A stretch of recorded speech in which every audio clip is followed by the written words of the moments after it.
Salam alaikum à tous. J'espère que tout le monde va bien. Le sabbat dans les parages.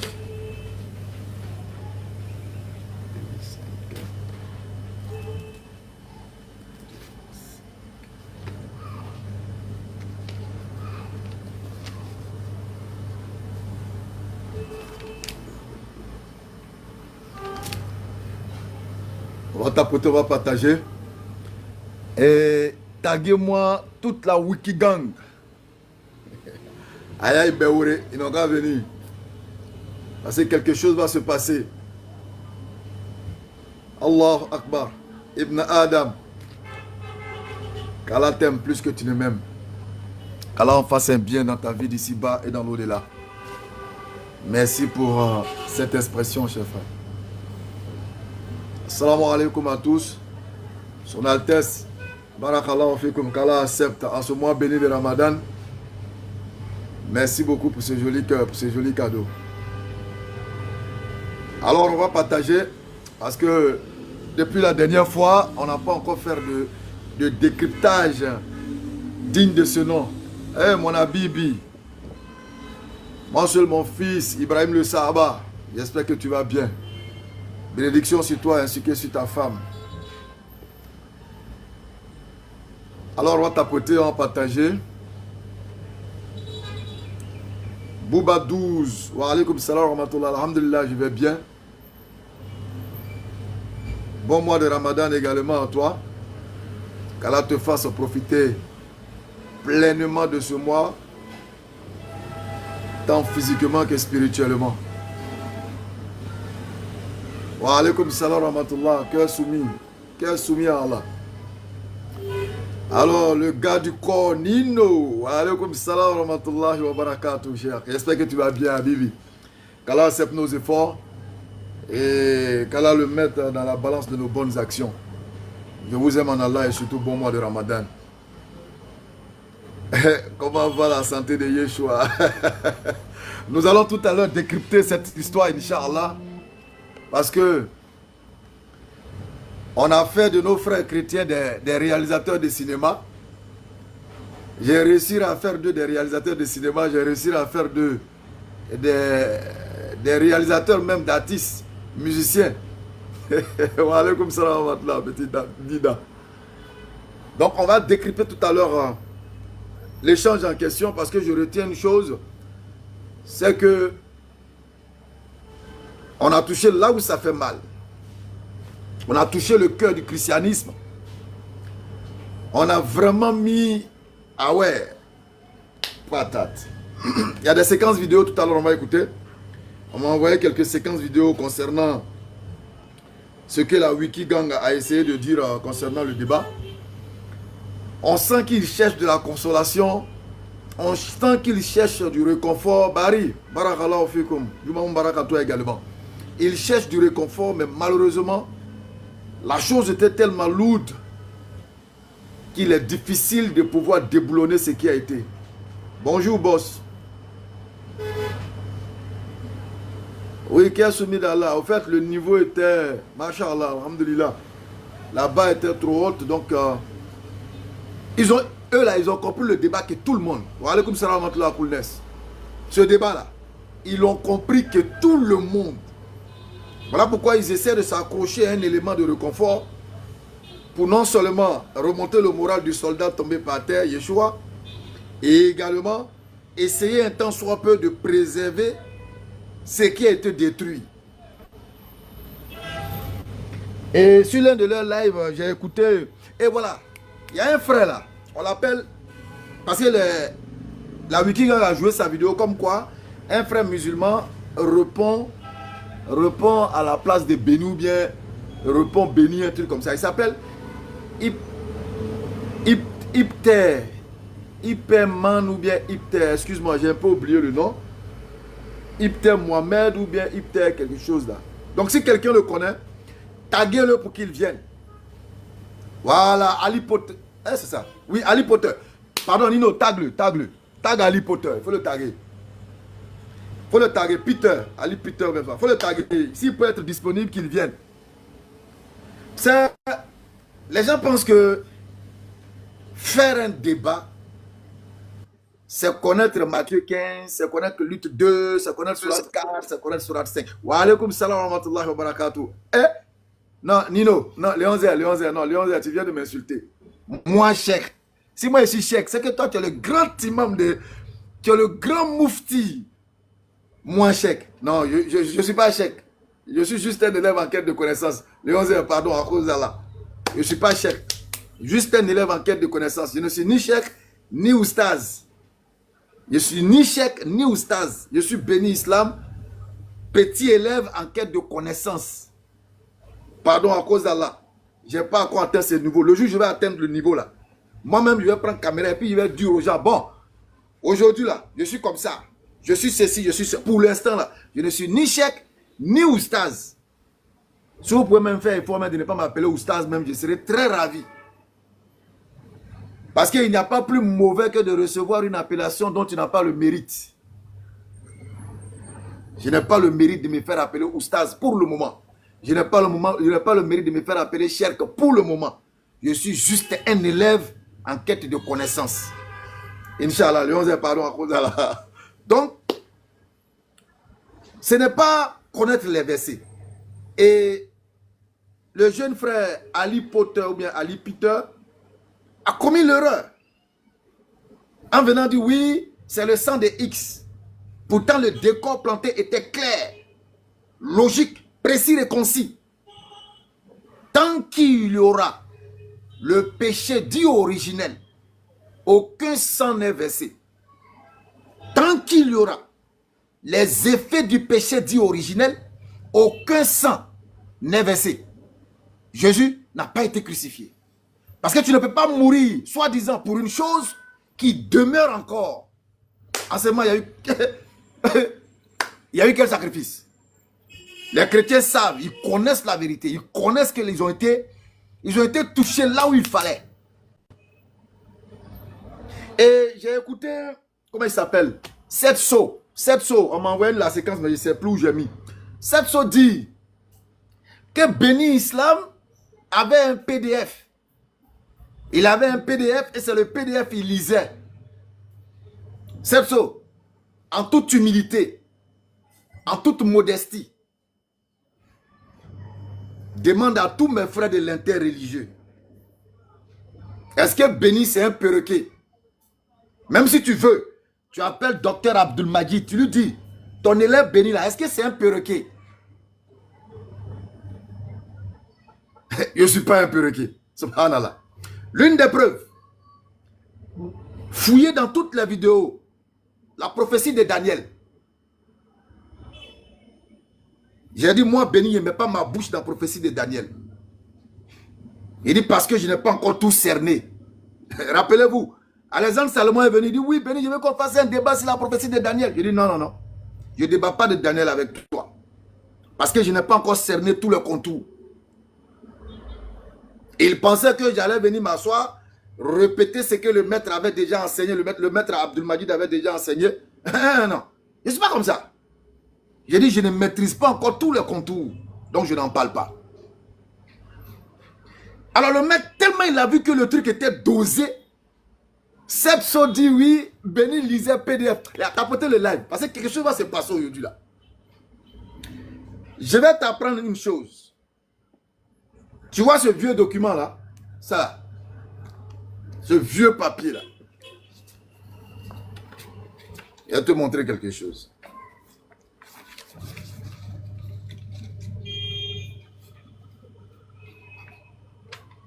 Il y a une date ici. Je ne sais pas si vous verrez. Ici.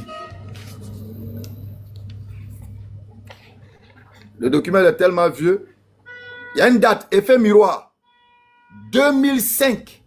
C'est 2005 qui est dedans. Effet miroir. 2005. Ici. Il est tellement vieux, je ne vais pas. Tu vois tout ça?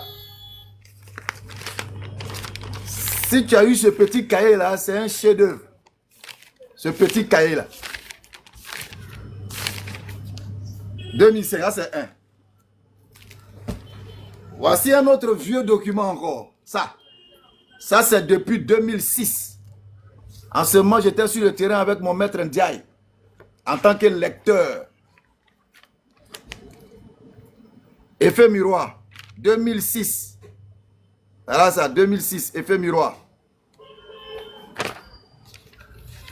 Tu vois ça? Tu vois ça? Bien. Maintenant, tu dis que et moi, j'avais un PDF, je lisais. Parce que dans le débat, j'ai reçu tellement désorienté le jeune Yeshua qu'il ne savait plus à quoi se vouer. Pourtant, je l'ai averti. J'ai dit, je suis un peu comme Lionel Messi. Désolé, moi je suis barcelonais, donc le madrilène là, je suis désolé. J'ai dit, je suis un peu comme Lionel Messi. Quand tu t'assois et puis tu regardes ces vidéos, tu dis, bon, quand il veut faire, ok, il fait comme ça, ok, ok. C'est là il va sortir dans ton dos. Ou tu penses que tu as bloqué son pied gauche là. C'est là il va te montrer que même avec ses doigts, il peut marquer. Ok? Donc, tu peux te rassurer. Ce que tu as entendu là, c'est vrai, c'était trop fort, c'était trop lourd. Donc, cette Setso et Mena et son groupe ont pensé que c'était un PDF même qui était en train d'être lu. Non, ce n'est pas un PDF. Je vais te montrer quelque chose. Je vais retourner la cam pour vous montrer quelque chose. Parce que souvent, il faut marcher sur le pied de l'aveugle pour lui dire que tu es là. Comment on fait à faire des caméras? Retourner l'appareil photo, c'est là. Voilà. J'y suis. Vous voyez ça? Regarde, je vais descendre. Regarde ce qu'il a mis. Ça, ce sont des études personnelles. Je vais vous montrer quelque chose. Regarde. Tu vois tout ça là? Regarde ici. Tout ça, ce sont mes études perso. C'est pas PDF. Maintenant, je vais taper ici, Cruci, ici. Tout ça là, ça sort. Maintenant, je vais venir ici. Voilà le document qui a détruit Yeshua et puis ils sont allés se conseiller et disent que Béni lit PDF. Voilà ça. Ici. Regarde le titre ici. C'est vrai? J'ai pris un peu le titre du père, qu'Allah lui fasse miséricorde, Ahmed Didal.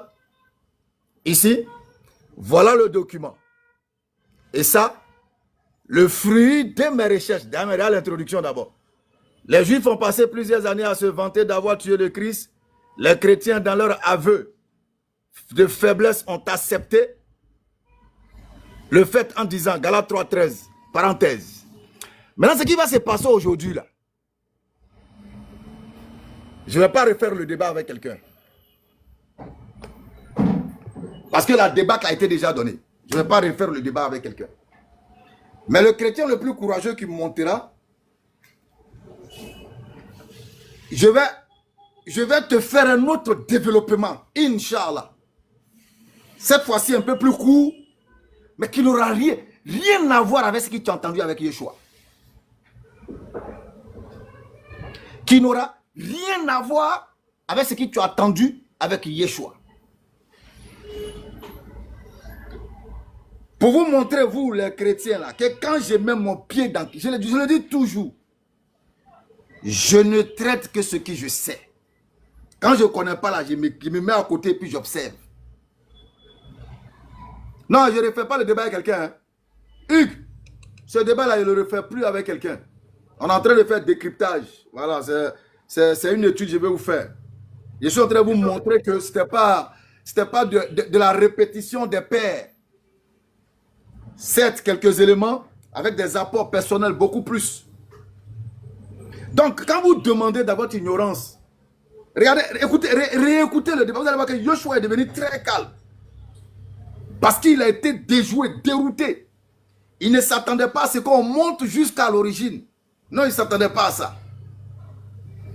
Je vais vous faire écouter une séquence vidéo. Et puis on va continuer notre allocution. On a dit que dorénavant, on ne devait plus voir dans la croix comme le symbole de la crucifixion. Non. C'est un caillou. C'est le caillou qui est le symbole de votre crucifixion. Qui est en réalité une fiction. Ce n'est pas une croix. Ça doit être un caillou. Parce que vous prenant la croix là, Vous êtes en train de démontrer à la face du monde que Satan a eu la victoire sur Dieu et que son désir a eu réalisation des mains de ses adeptes, des mains de ses fils, comme l'a dit Jésus-Christ lui-même. Dans Jean chapitre 8. Je vais voir si les vidéos là sont disponibles. Ici, il y a une vidéo où le gars pleurait beaucoup là. C'est ici. Ok. Et il est allé sur les malédictions qui ont été dites ou qui ont été infligées à la terre et à la femme par rapport au fait qu'ils ont désobéi Dieu dans la Genèse. Donc Genèse 2, comme on connaît. Donc il est allé, il a fui carrément, il est tombé maintenant sur les malédictions. Dieu a maudit la terre, Dieu a maudit la femme. Oui, donc pourquoi Jésus est mort alors? C'était complètement à gauche parce que personne ne parlait de ça, tu vois. Et derrière, quand on apprend, et Yeshua maintenant commence par insister pour dire, frère, tu sautes, tu pars dans la Genèse, on n'est pas dans la Genèse. Maintenant, qu'est-ce qu'il fait? Il fait le passement de jambes et puis il dit, bon oui, mais le péché originel, si le péché originel n'est pas le problème, là, qu'est-ce qui est le problème alors? Tu vois, le débat n'était même pas là. De toute façon, moi, j'ai pas suivi, j'ai suivi quand il a dit. Le débat n'a pas été. Voilà, donc le débat. Donc, il a l'un des frères qui est en train de pleurer. Il dit que pourquoi moi ça est dans le péché originel, que le débat n'était pas dans le péché originel.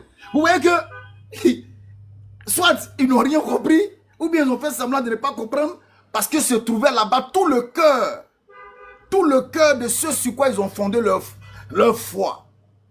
Le péché dit originel. Donc quand l'élément est sorti, Yeshua est paniqué. Parce qu'en disant, oui, j'ai le document de Ahmed Didat. Si tu fais comme ça, j'ai le document de Ahmed Didat. Il pensait, je ne sais même pas même de quel document il parle. Il pensait que peut-être que j'allais m'asseoir, ouvrir Didat, et puis réciter Didat. Non, papa, c'est pas mon style. Ça, c'est pas mon style. Même quand je prends la parole d'un dévancier, je l'étudie, je l'analyse. Je vais dépoussiérer cette parole. Je vais traiter cette parole de toute ambiguïté possible, de tout élément susceptible de m'inquiéter. C'est quand j'ai fini de checker les propos là. C'est là que je viens mettre sur la table. Un autre exemple. Vous avez suivi quand on parlait à l'époque, les gens parlaient de Ahmed Didat qui disait que le nom propre de Mohammed alayhi salatu wassalam se trouve dans la Bible. Il parlait de Bikouni, Matakoun, Malatine, Mamatine, Mamatine, Mamadine là. Vous avez entendu ça, non? Tu as une fois vu ma bouche s'ouvrir pour réciter ça, pour parler de ça. Parce que j'ai checké les contours là. J'ai vu que c'était pas encore trop dans ma tête, donc j'ai mis ça à côté. C'est pas mon style de non, ça c'est pas mon style ça. Donc, le frère est en train de pleurer. Pourquoi je suis allé dans le péché originel? Il est en train de pleurer. Alors, pour qu'il y ait un sang dans le livre d'Apocalypse, il faut que la chose pour laquelle ce sang aurait été versé ne soit plus d'actualité. Mais tant que les éléments pour lesquels ce sang serait versé sont d'actualité, il n'y a le sang de personne qui est versé. Vous êtes devenu acteur de cinéma, vous faites une réalisation cinématographique maintenant. Vous faites le montage de cinéma, faites-en beaucoup. Il faut faire encore beaucoup de cinéma 6 mois. Bizarre, il faut quitter là. Oh, tu es un gros, tu es bête. Toi-même, tu sais que ce sujet-là, vous ne maîtrisez pas. Tu vois? Donc, le gars il est en train de pleurer ici. Pourtant, la question est claire. Hein? Je vais jouer une dernière vidéo et puis je vais prendre les nouvelles des frères. C'était laquelle des séquences? Ils m'ont envoyé tellement de séquences. Qu'au Béni lisait un PDF. Tellement c'est lourd qu'il lisait un PDF. Bande de vauriens. On va écouter ça et puis je vais saluer mes frères et puis Inch'Allah.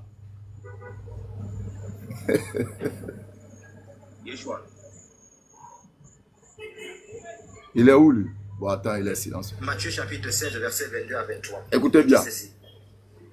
L'ayant pris à part, se mit à le reprendre. Non, Israël, c'est un enfant. Cela ne t'arrivera pas. Ici, Pierre dit à Jésus qu'il ne va Il pas sait à mourir. qui il a affaire. Mais Jésus se retourna et dit à Pierre, arrière de moi, Satan. Écoutez très bien cette partie-là. Jésus se retourna et dit à Pierre, arrière de moi, Satan. Parce que Pierre a dit, Inch'Allah, ou si Dieu le veut, ce qu'ils veulent faire là, ça ne va pas t'arriver. Donc Jésus trouve que c'est une parole de Satan. Mais je lui ai donné l'enseignement qu'il fera avec Inch'Allah. Car tes pensées ne sont pas les pensées de Dieu. Béni, au Togol, Dieu veut que Jésus meure ici. Jésus doit mourir. Tu t'es mis toi-même ton propre chaos. Tu racontais toi-même ce que tu es en train de dire là. Mais vraiment, c'est pas possible. Je te donne encore un autre verset rapidement. Jean chapitre. Le riz là même démontre que le mec est en panique. Donc il dit que moi j'aurais fait un autogol. Le fait de dire que Pierre a dit arrête de moi Satan là, c'est un autogol. Mais on va suivre l'enseignement Inch'Allah. Je pensais qu'il allait revenir dessus. Jean chapitre 10, verset 17. Les gars, tapotez, allons en 100K. Jean chapitre 10. Mais vous dites quoi même, dis donc, vous dites quoi même. Jean chapitre 10, verset 17. Rapidement. 10, 17, il me dit, ici, le Père même parce que je donne ma vie afin de la reprendre. Personne ne me l'ôte, mais je la donne de moi-même. J'ai le pouvoir de la donner et j'ai le pouvoir de la reprendre. Salam, Lady Catherine. Le déjeuner que j'ai reçu de mon Père. Sortez vous-même.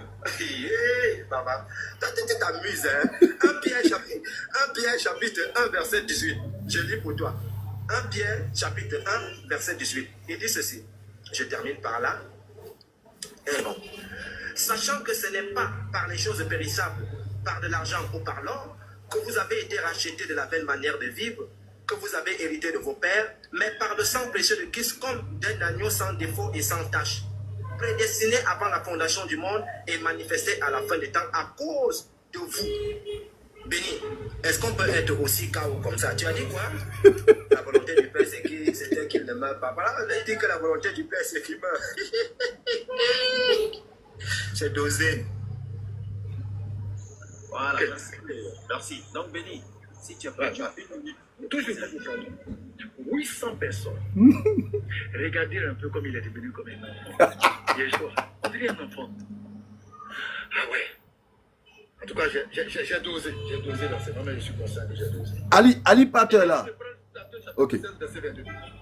Arrière de moi, à Dieu ne plaise, il met un scandale, etc.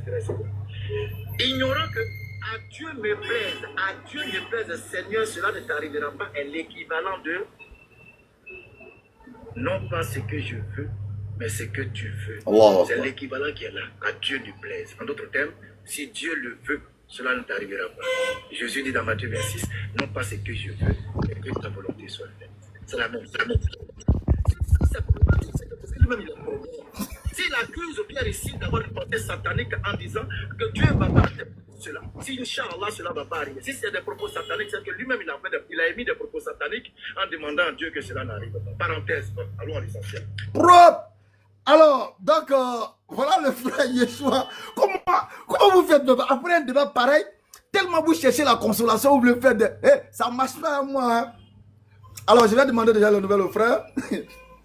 Salam alaikum Cheikh Adam, salam alaikum Ali, salam alaikum la puissance, salam alaikum Ibrahim le Sahaba, salam alaikum Akam qui vient de nous rejoindre, Inch'Allah. Alors, je sais que je commence par Cheikh Adam, Inch'Allah. Ou bien Akam, tu as quelque chose à introduire? Sinon, je prends Cheikh Adam. Commence par le frère, commence par là. Ok. Donc, Cheikh Adam, parce que c'est Cheikh Adam qui était le modérateur, il y a une autre séquence vidéo qu'on m'a envoyée. Ils sont en train de dire, Cheikh Adam a été malhonnête. Pourquoi Cheikh Adam? Pourquoi Cheikh Adam? Bismillah. Cheikh Adam. Salam alaikum wa rahmatullahi wa barakatuh. Béni. Salam alaikum à tous les frères, j'espère que vous allez bien. Alhamdulillah, la démonstration elle est magnifique.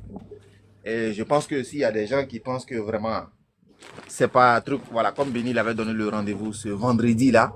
Donc vous tous, vous êtes déjà invités. Voilà, il a donné son programme et puis il a honoré. Donc ce matin il est là. Donc, c'est pas la peine de faire des vidéos, de pleurnicher par-ci, par-là, de faire des lives. Moi, je vois des lives depuis combien de temps là? Après le débat là, jusqu'à aujourd'hui, ils sont en train de faire des lives. Je vous ai donné rendez-vous. Venez aujourd'hui. Si vous n'êtes pas convaincu de votre victoire, ben venez aujourd'hui. Et moi, en ce qui concerne le fait de dire Cheikh Adam a été ici, Cheikh Adam a été comme ça, bon, c'est pas étonnant, tu sais, quand tu gères la modération et tout. Ça, c'est obligé. C'est obligé. D'autres vont dire c'est bien, d'autres vont dire c'est pas bien. Bon, c'est toujours comme cela. Donc, moi, ça me dérange pas. Tu vois. Donc, en gros, c'est ça. Et le sujet demeure, hein. Le sujet demeure. Donc, venez. Bien sûr, Ok, mais là, c'est vas-y. pas pour refaire le débat avec quelqu'un. Ça veut dire quand vous allez monter, je vais vous poser des questions claires et nettes, puisque vous cherchez la réponse d'un sang qui serait versé là. On va vous donner des questions pour arriver à là. Si vous réussissez à répondre à ces questions, vous aurez la réponse en même temps de votre apocalypse. Et comme vous savez que vous n'aurez pas de réponse aux questions qui vous seront posées, vous ne monterez juste que pour fanfaronner et puis descendre. Sinon, le plus courageux là, qui peut rester là, on va te poser des questions qui vont t'amener toi-même à répondre à ta question de Apocalypse. Inch'Allah. Merci beaucoup, cher Adam. Alors, la puissance. Rapidement, je vais revenir à Ali. Parce que lui et moi, il faut qu'on règle quelque chose. Salam alaikum wa rahmatullahi wa barakatuh. Béni, comment ça Wa va? alaykoum salam wa rahmatullah. Comment on va? Ça va, alhamdulillah. Ramadan Mubarak à tous. J'espère que vous allez tous bien. Dis-moi, Amen. je suis tout de suite.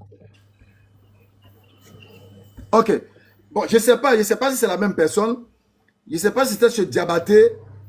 C'est toi qui t'es monté sur le live de Diabaté, là, concernant le sujet. Non, moi, en fait, moi, c'était même pas concernant le sujet, parce que Diabaté, il avait clairement dit que ce qui s'est passé avec Yeshua et toi, on ne va pas en parler. Moi, c'était sur la préoccupation de justement qu'ils ont pris après, tu sais, la question qu'il a posée, et qu'ils ont commencé à faire tout un pataquès avec. Sinon, moi, j'étais pas dans ton débat. Et je lui ai expliqué bien avant que si Benny, il n'a pas répondu à ces questions-là, c'est qu'en fait, vous n'avez pas compris sa stratégie. Parce que, en fait, s'il répond à la question, ça va lui faire sortir. Et justement, pour éviter cela, je lui ai dit, bon, on va laisser ça. Comme Diabaté l'avait dit, on va pas parler de ça, mais je vais juste demander sa préoccupation. Et lui, il dit quoi? Il dit, ma préoccupation, c'était à la base de répondre que ton frère, il n'a pas répondu. Voilà. Et moi, je lui ai dit, c'est pas qu'il n'a pas répondu, c'est qu'il a bien spécifié qu'il avait posé une question avant et que ça allait le faire sortir. Donc, je lui ai posé la question. Il n'y a pas de problème. Je lui ai dit, il n'y a pas de problème. On va mettre ça de côté. Je lui ai dit, donc, moi, je vais te répondre. T'as vu? Je vais te répondre honnêtement, sans passer par à gauche et à droite. Et maintenant, une fois que j'aurai répondu, je lui ai dit, par Allah, je vais te répondre directement sans faire de chichi. D'après le verset, d'après ce qui est écrit. Et je lui ai dit, est-ce que tu es d'accord que toi aussi, quand je vais poser une question maintenant, tu seras capable de me répondre sans parler de ce que Benny il a fait, ni sans reprendre le débat. Il m'a dit, oui, je suis d'accord. On est bien d'accord. Là, il a tenu sa promesse. Il a dit, oui, je suis d'accord, on ne va pas revenir à ce qu'il a dit, Benny, tout. Et malgré que Diabaté, il l'avait dit aussi. Hein. Maintenant, quand je lui pose la question, je lui réponds à la question. Je lui dis, oui, c'est le sang de l'agneau, c'est Jésus. Et maintenant, je lui pose la question. Selon Apocalypse 1 que Yeshua il a pris là, on va pas parler de Yeshua, on va parler de toi. Toi tu vas répondre parce que c'est plus Yeshua. Je te pose la question. Apocalypse, à quel moment le passage de Apocalypse, il a été considéré comme étant canonique? Il a commencé à partir de oui, oh merci de reconnaître que ton frère Benny, il n'a pas été capable de répondre. Nanana. Je lui ai dit non. Voilà. Tu sais, on n'apprend pas les grimaces à un vieux chat. Tout ce qu'il voulait, c'est pas ce que tu vas dire là. C'est pas Apocalypse. Non. Tout simplement que tu dis, c'est le sang de X. C'est tout ce que lui voulait entendre. Le reste, il s'en fout. Et c'est dans ce jeu-là qu'il ne fallait pas tomber au fait. Parce qu'après, ils ont récupéré la vidéo. Tu connais. C'est les spécialistes en propagande. Surtout, quand ils veulent couvrir une honte, quand ils veulent couvrir une gêne, quand ils veulent couvrir une défaite, ils vont faire de la propagande pour essayer d'étouffer. Et c'est ce qu'ils sont en train de faire. Et quand il a récupéré ta vidéo, il allait, on m'a envoyé la séquence, mais je ne le trouve plus. Le pasteur Ménard disait que voilà, le frère dit que lui ne va pas marmailler. Ça veut dire que Benny a marmaillé. Pourtant, de façon spirituelle, intellectuelle, c'est tellement classique et clair. On dit que Jésus serait venu mourir pour sauver l'humanité du péché dit originel, qui a des conséquences, qui sont répertoriées et énumérées dans la Bible, Genèse chapitre 3. Genèse chapitre 2, Genèse chapitre 3. Alors, si Jésus est réellement mort, selon le dessein du diable, comme le dit Jésus lui-même dans Jean 8, est-ce qu'il y a eu un sang versé? La réponse intellectuelle, c'est non. Il n'y a pas eu de sang versé. Non. S'il y avait du sang versé, tout ce qui a été énuméré devait disparaître de l'existence. Mais si cela existe encore, c'est qu'il n'y a pas eu de sacrifice. Donc quand toi tu viens dire non, je vais répondre sans marmaille, tu lui plaites un flanc qui n'avait pas de sens dans le débat. Et c'est ce qu'il lui cherchait. C'est tout ce qu'il voulait. Et quand ils ont eu, ils sont allés maintenant faire de la propagande, ils ont eu les trophées. Ah, voilà, il y a un musulman même qui dit. Ah, voilà, il y a un musulman même qui dit. C'est des erreurs que on ne commet pas, surtout quand tu es en face de ces gens-là. Mais tu sais là où ça fait rire? Parce que regarde. Tu vois? Parce que le fait de dire Apocalypse, est-ce que c'est canonique? Ils s'en foutent de ça, c'est pas leur problème. Le malhonnête, lui, s'en fout de ça. La thématique, c'est que j'ai amené l'enfant Yeshua à comprendre qu'un débat ne se fait pas sur des répétitions non analysées, etc. Non. Je suis parti avec Yeshua plus loin. Tout à l'heure, quand on va finir l'allocution, là, je vais vous donner une deuxième démarche qui n'a rien à voir avec la première démarche. Je vais vous donner, Inch'Allah, une deuxième démarche concernant le sujet là, qui n'a rien à voir avec ce qu'il y a fait avec Yeshua. Je vais montrer aux frères chrétiens qu'en réalité, ils ne maîtrisent pas encore le sujet. Et la deuxième démarche, elle n'est pas longue, mais c'est du balèze. C'est pas long, hein, mais c'est du lourd. Attends, tu as donné encore plus lourd que ce que tu as donné là. Yeah. Ils t'ont fait quoi même? Là, mais c'est catastrophique. Je n'aime pas tes trucs là. Non, fait il a quoi? dit sabar là. Il a dit sabar. Les tiens musulmans, ils sont en train de faire toi là. Tu as donné, Pardon, tu as déjà donné un. Attends, je demande pardon. Non, Attends, je demande arrêtez ça. pardon. Non, parce que le deuxième élément, il a donné là. Lui-même là, lui il est problématique même. C'est-à-dire que vous allez comprendre que Jésus-Christ ne pouvait pas mourir. Jésus-Christ n'est pas mort. Aucun sang n'a été versé pour vous sauver. Vous êtes dans pain. Donc je vais prendre un peu les nouvelles de ceux qui sont là et puis je vais donner la deuxième démarche, Inch'Allah, sur laquelle on va débattre encore. La puissance, vous avez la parole. Oui, assalamu alaikum. Wa alaikum salam. J'espère que vous allez très bien. Bon début de Ramadan, j'espère que vous allez très bien. Merci beaucoup, chef. Masha'Allah. Bon, moi, j'ai pas beaucoup de choses à dire, hein. Sauf que dans les débats, il faut être méthodique. Il suffit pas seulement de satisfaire ton co-débatteur. Il faut être trop méthodique dans les débats. Les débats, c'est une méthodologie. C'est une méthodologie. Voilà. Malheureusement, j'ai pas tout suivi le débat, vu que moi-même j'étais sur un autre panel en train de débattre avec quelqu'un là-bas concernant la divinité. Et il m'a posé une question en disant, en me donnant le verset de Paul, Philippiens, en disant il était de condition divine. Et il me pose la question, avant que Jésus ne vienne sur terre, il était de quelle condition? Il pensait que, il avait dit non, il était de condition divine. Donc tu es devenu kafir. Et il dit attention, je donne le verset de Matthieu, où Jésus pose la question, qui dites-vous que je suis? Pierre se lève en disant je suis le Christ, en disant tu es le Christ, le Fils de Dieu vivant. Jésus répond en disant ce n'est ni la chair ni le sang qui t'ont révélé cela. C'est-à-dire actuellement Jésus considère que ce n'est pas la chair, quelqu'un qui est formé de chair ou de sang qui t'a révélé cela. Alors que Jésus il est formé de chair et de sang. Qui t'a révélé cela? Mais le Père c'est le Père dans les cieux. Il n'a pas dit le Père qui est en moi, non. Le Père qui est dans le ciel qui t'a révélé cela. J'ai dit, mon frère, moi je prends les propos de Christ. Christ a dit qui il est. Donc toi tu veux que je dise quelque chose qui ne vient pas de Christ? Il dit non, tu n'as pas répondu. Tu n'as pas répondu. S'il ne répond pas, moi je vais répondre. Il a dit oui, il était de condition divine selon même le verset. Il dit, ça c'est toi qui vas le dire, pas moi en tout cas. Moi je vais donner le verset de Jésus. Donc c'est ce qu'il faut faire en fait. Il faut que les gens, les musulmans, on soit très stratégique dans les débats. Maintenant, la puissance. Oui. Excuse-moi de t'interrompre. Hein. Tu as eu une très belle démarche. C'est ça, Philippiens, là. C'est un verset que moi j'aime. Je me souviens bien, j'ai invité Alexandre Salomon à venir débattre avec moi, rien que sur Philippiens. Si ça a trop duré, Inch'Allah, c'est 10 minutes.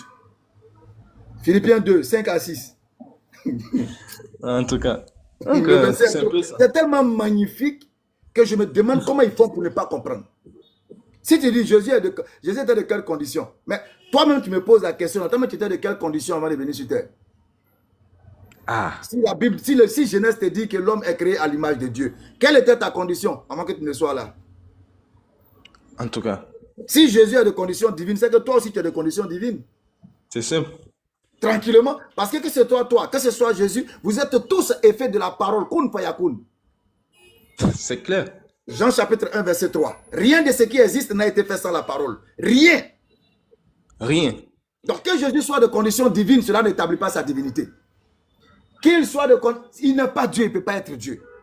C'est simple. Donc, Philippiens, c'est un verset qui est lourd. Qui est tellement intéressant parce que ça te ramène dans Jean. Le cœur de Philippiens se retrouve dans Jean. Jean chapitre 13. Tu vas voir pourquoi le terme, il s'est dépouillé là, en prenant la forme de serviteur. Tu vas comprendre pourquoi il s'est dépouillé. Il faut lire Jean chapitre 13. Quand tu prendras une Bible physique, ça par exemple, ça c'est l'une de mes vieilles Bibles. On appelle ça la Bible à la lettre rouge. C'est-à-dire tout ce qui est rouge dedans, ce sont les propos directs du Christ. Il y a des parties où il n'y a même pas de rouge même. C'est-à-dire, ici là comme ça là. Je suis dans Luc. Ici là comme ça là. Il n'y a aucun rouge. À part ce qui est souligné en rouge. Ça veut dire ici, Jésus n'a aucune parole ici. C'est dans Luc combien même? Luc chapitre 1. Luc chapitre 1 jusqu'à Luc chapitre 2. C'est à partir du verset 49. À partir du verset 49 de Luc 2 que Jésus va prononcer une parole. Donc ici, là, Luc 1 jusqu'au Luc 2, verset 49, là, Jésus n'a aucune parole. Donc quand tu prends la Bible physique, là, tu vas voir que sous Philippiens, là, Philippiens 2,6, il était l'image, etc. Tu vas voir en bas, ils ont mis Jean chapitre 13. Parce qu'il s'est dépouillé de son autorité prophétique. Il a attaché un pain, il a commencé à laver le pied de ses disciples, leur fait prendre l'ablution. L'humilité, ça parle de l'humilité. Voilà, pour se protéger contre Satan qui allait faire une action. Donc, il va se rendre serviteur, comme il l'a dit, que celui qui se considère plus grand parmi vous, qu'il soit le serviteur des autres. Maintenant, quand il nous dit, il s'est dépouillé en prenant... Mais quand vous dites qu'il est Dieu, il s'est dépouillé de quoi? S'il s'est dépouillé de sa divinité et qu'il est venu sur terre, est-ce qu'en tant qu'homme là, est-ce qu'il est encore Dieu? Impossible, il s'est dépouillé. Bon, si en tant qu'homme, il n'est pas Dieu, il ne peut pas retrouver sa divinité. Qui fait... Bon, ça c'est... Revenons à notre crucifixion. Voilà. Merci beaucoup, cher frère. Exactement. Donc, c'est juste pour essayer de passer ce message aux frères qu'il faut faire très très attention avec les questions de certains chrétiens. Parce que maintenant, c'est leur stratégie. Hein. C'est pour vous faire dire des choses qu'ils veulent entendre, en fait. Donc, ne tombez pas dans ce jeu. Il faut être très méthodique dans les débats, Inch'Allah. Donc, voilà ce que je voulais juste dire. Merci beaucoup, la puissance. Saba, toi, tu es à la maison. Bon, Saba, rapidement. Peut-être... je vais descendre. Wa alaikum salam wa rahmatullah. Comment Ali, tu dis? J'ai dit, moi, je vais descendre, je suis arrivé chez moi, là, donc je vous souhaite d'accord, une très, très bonne journée. il n'y a pas de problème. Une continuation. Merci Et je beaucoup, peux dire si j'ai eu vraiment par rapport au débat, non, moi, je suis désolé, mais c'était t'inquiète. juste pour te montrer, regarde la marmaille qu'il a fait. Au lieu de répondre directement, malgré que tu as vu qu'on avait promis, et Allah, il donne raison à Allah quand Allah il dit en vérité, ce sont des gens qui ne tiennent pas leurs promesses. Parce qu'avant de lui poser, je lui ai dit, t'as vu, maintenant jure que toi aussi tu vas faire pareil. Tu vas pas parler de Béni, Ali, tu m'as dit directement. il ne faut pas te fatiguer. C'est des gens qui s'en foutent. En tout cas, Allahu Akbar et Alhamdulillah. Ils s'en foutent. Restez fiers d'être musulmans. En tout cas, ils s'en foutent de... Salam alaikum. Les principes que tu es en train d'établir là, ça c'est nous musulmans qui respectons ça. Parce qu'on est musulmans. Allah nous dit de respecter nos engagements. Et ils s'en foutent de ça. Parce qu'ils savent qu'ils ne tiennent sur rien. Ils ne tiennent sur rien, donc ils s'en foutent. Comme on le dirait chez nous en Côte d'Ivoire, ce sont des cabris morts. Donc ils s'en foutent. Inch'Allah, en tout cas, merci d'être passé. Hein. Merci d'être passé, on se pardonne. On se pardonne, Inch'Allah. Merci à toi. Merci beaucoup, Ali. Alors, le sabbat, rapidement. Salam. On va monter. Il y a un développement à faire. Ramadan Mubarak. Merci beaucoup, cher. Le débat était vraiment bien. Moi, j'ai suivi. J'ai eu la chance de suivre le débat. En tout cas, c'était bien. Faut savoir que le sujet de la crucifixion, là, c'est os dans leur gorge. Hein. C'est os dans leur gorge. Parce que pendant des années, ils nous ont fait croire que oui, il faut passer par la crucifixion, sinon tu n'es pas sauvé. En réalité, il n'en est rien de tout ça. Parce que quand tu prends le récit même, concernant la crucifixion, mais tu te rends compte que même c'est du pipeau du début jusqu'à la fin, en fait. C'est du début à la fin, c'est du pipeau. On te pose des simples questions, tu t'en prends des arguments farfelus pour venir te justifier dans ta fausseté. C'est vraiment dommage. Bon, comme tu as dit, moi, je ne vais pas être long. Comme tu as dit, si tu as la maison, c'est normal. Voilà, je ne vais pas être long. Voilà, bismillah. Juste au-dessus des cams, il y a quelqu'un, je vois seulement T. Je ne vois pas la suite. Juste au-dessus des cams. Ah oui, moi je suis Tichik. C'est Tichik. Ok. Allez-y, vous avez la parole. Voilà, je vous salue d'abord tous. Je vous ai suivi, mais jusque-là, je suis un chrétien. Je suis un chrétien. Ok, allons-y. Jusque-là, j'aimerais avoir la réponse à cette question-là. Dans Apocalypse, il est question du sang. J'espère que vous êtes suffisamment apte à pouvoir recevoir la réponse. Donc, on va aller très vite. Oui, mais c'est seulement... Vous voulez une réponse, non? Vous aurez la Permettez, s'il vous plaît. Non, l'essentiel est déjà connu. Apocalypse 1.5, non, c'est pas ça. j'ai pas fini. Permettez que je finisse, au moins vous aurez la parole. D'accord. Est-ce que vous allez accepter, Permettez, quand s'il vous vous allez plaît. poser votre question, que je puisse également vous donner la démarche de répondre et que vous allez la suivre? Oui, c'est comme ça que je vous dis, écoutez-moi et puis vous aurez la parole. Allez-y. Oui, voilà. Comme je suis au travail, je ne saurais peut-être pas interchanger avec vous à cette heure ici. Mais le soir, Dieu voulant, Inch'Allah. Non, dans ce cas, vous allez descendre parce que moi, je vais interagir avec vous après votre question. Si vous n'avez pas assez de temps, c'est pas la peine. Ah non. Alors, qu'il vous plaise, quand vous allez poser votre question là, oui. Je vais vous amener, je vais vous poser des questions que vous-même, vous allez répondre à votre question. D'accord. Dans ce cas, je m'abonne à votre compte, je m'abonne et le soir, je vais peut-être vous revenir. Bon, entre-temps, je suis en bas, mais en train de vous suivre, moi. Il n'y a pas de problème, merci Tichik. D'accord, merci. Donc, on va aller rapidement. Juste au-dessus de Tichik, si tu avais le temps, ça va être vraiment intéressant, mais malheureusement. Alors, allons-y donc. Juste en haut, je vois F. F. Bon, après F, je vais prendre la parole, Inch'Allah. D'accord. F, vous avez la parole. Sois béni dans le nom puissant du Seigneur Jésus. Ah, c'est Il faut Christ. dire le prophète. Léon, je ne suis pas là pour jouer. Il faut dire le prophète aujourd'hui. Tu regardes des vidéos bizarres sur ton iPad et tu viens de me le dire dans le nom puissant de Jésus. Arrête, frère.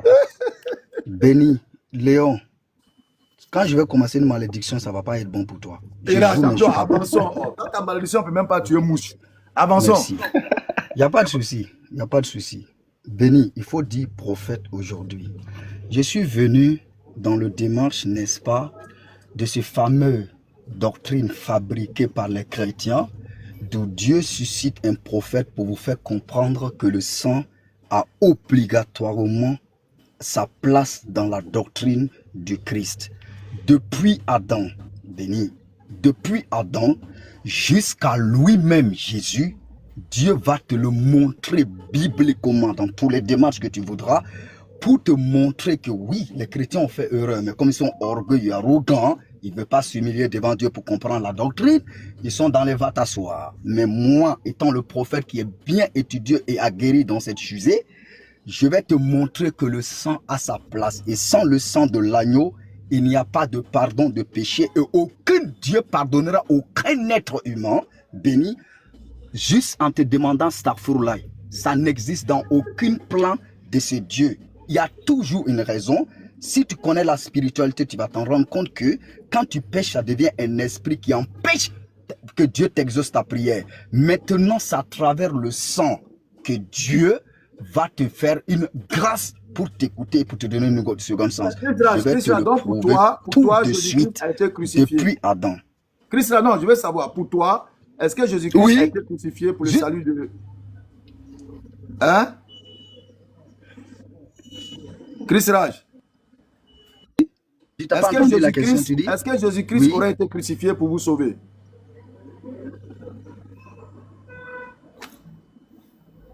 Ça s'entrecoupe là. Est-ce que Jésus-Christ est crucifié? Attends, une minute. Attends, une minute. C'est bon, tu m'entends? Oui, c'est bon. Est-ce que pour toi, Jésus-Christ aurait été crucifié pour vous sauver? Béni, tu...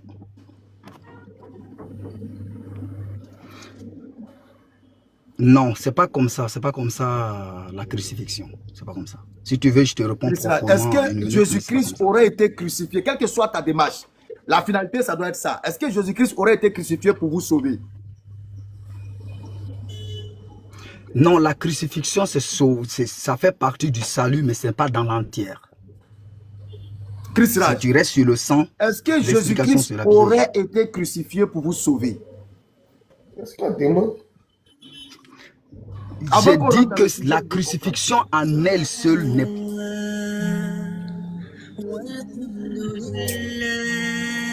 Attends, Béni, il n'entend pas bien. Chris Raj. Chris Raj. C'est tout ça. Chris Raj. Ibrahim. Chris Raj, tu m'entends? Attends, une minute. Je vois la connexion. Attends, une minute. Je vois la connexion. Attends. Parce que ce que Béni est en train de dire là, toi, tu ne comprends pas bien. Moi, j'ai fait ça en français facile pour toi.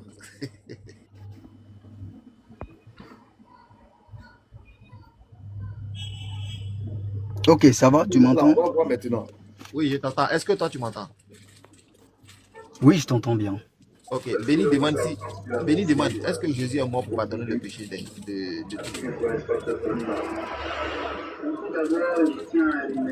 le monde? De tout le monde. J'ai compris la question de Béni.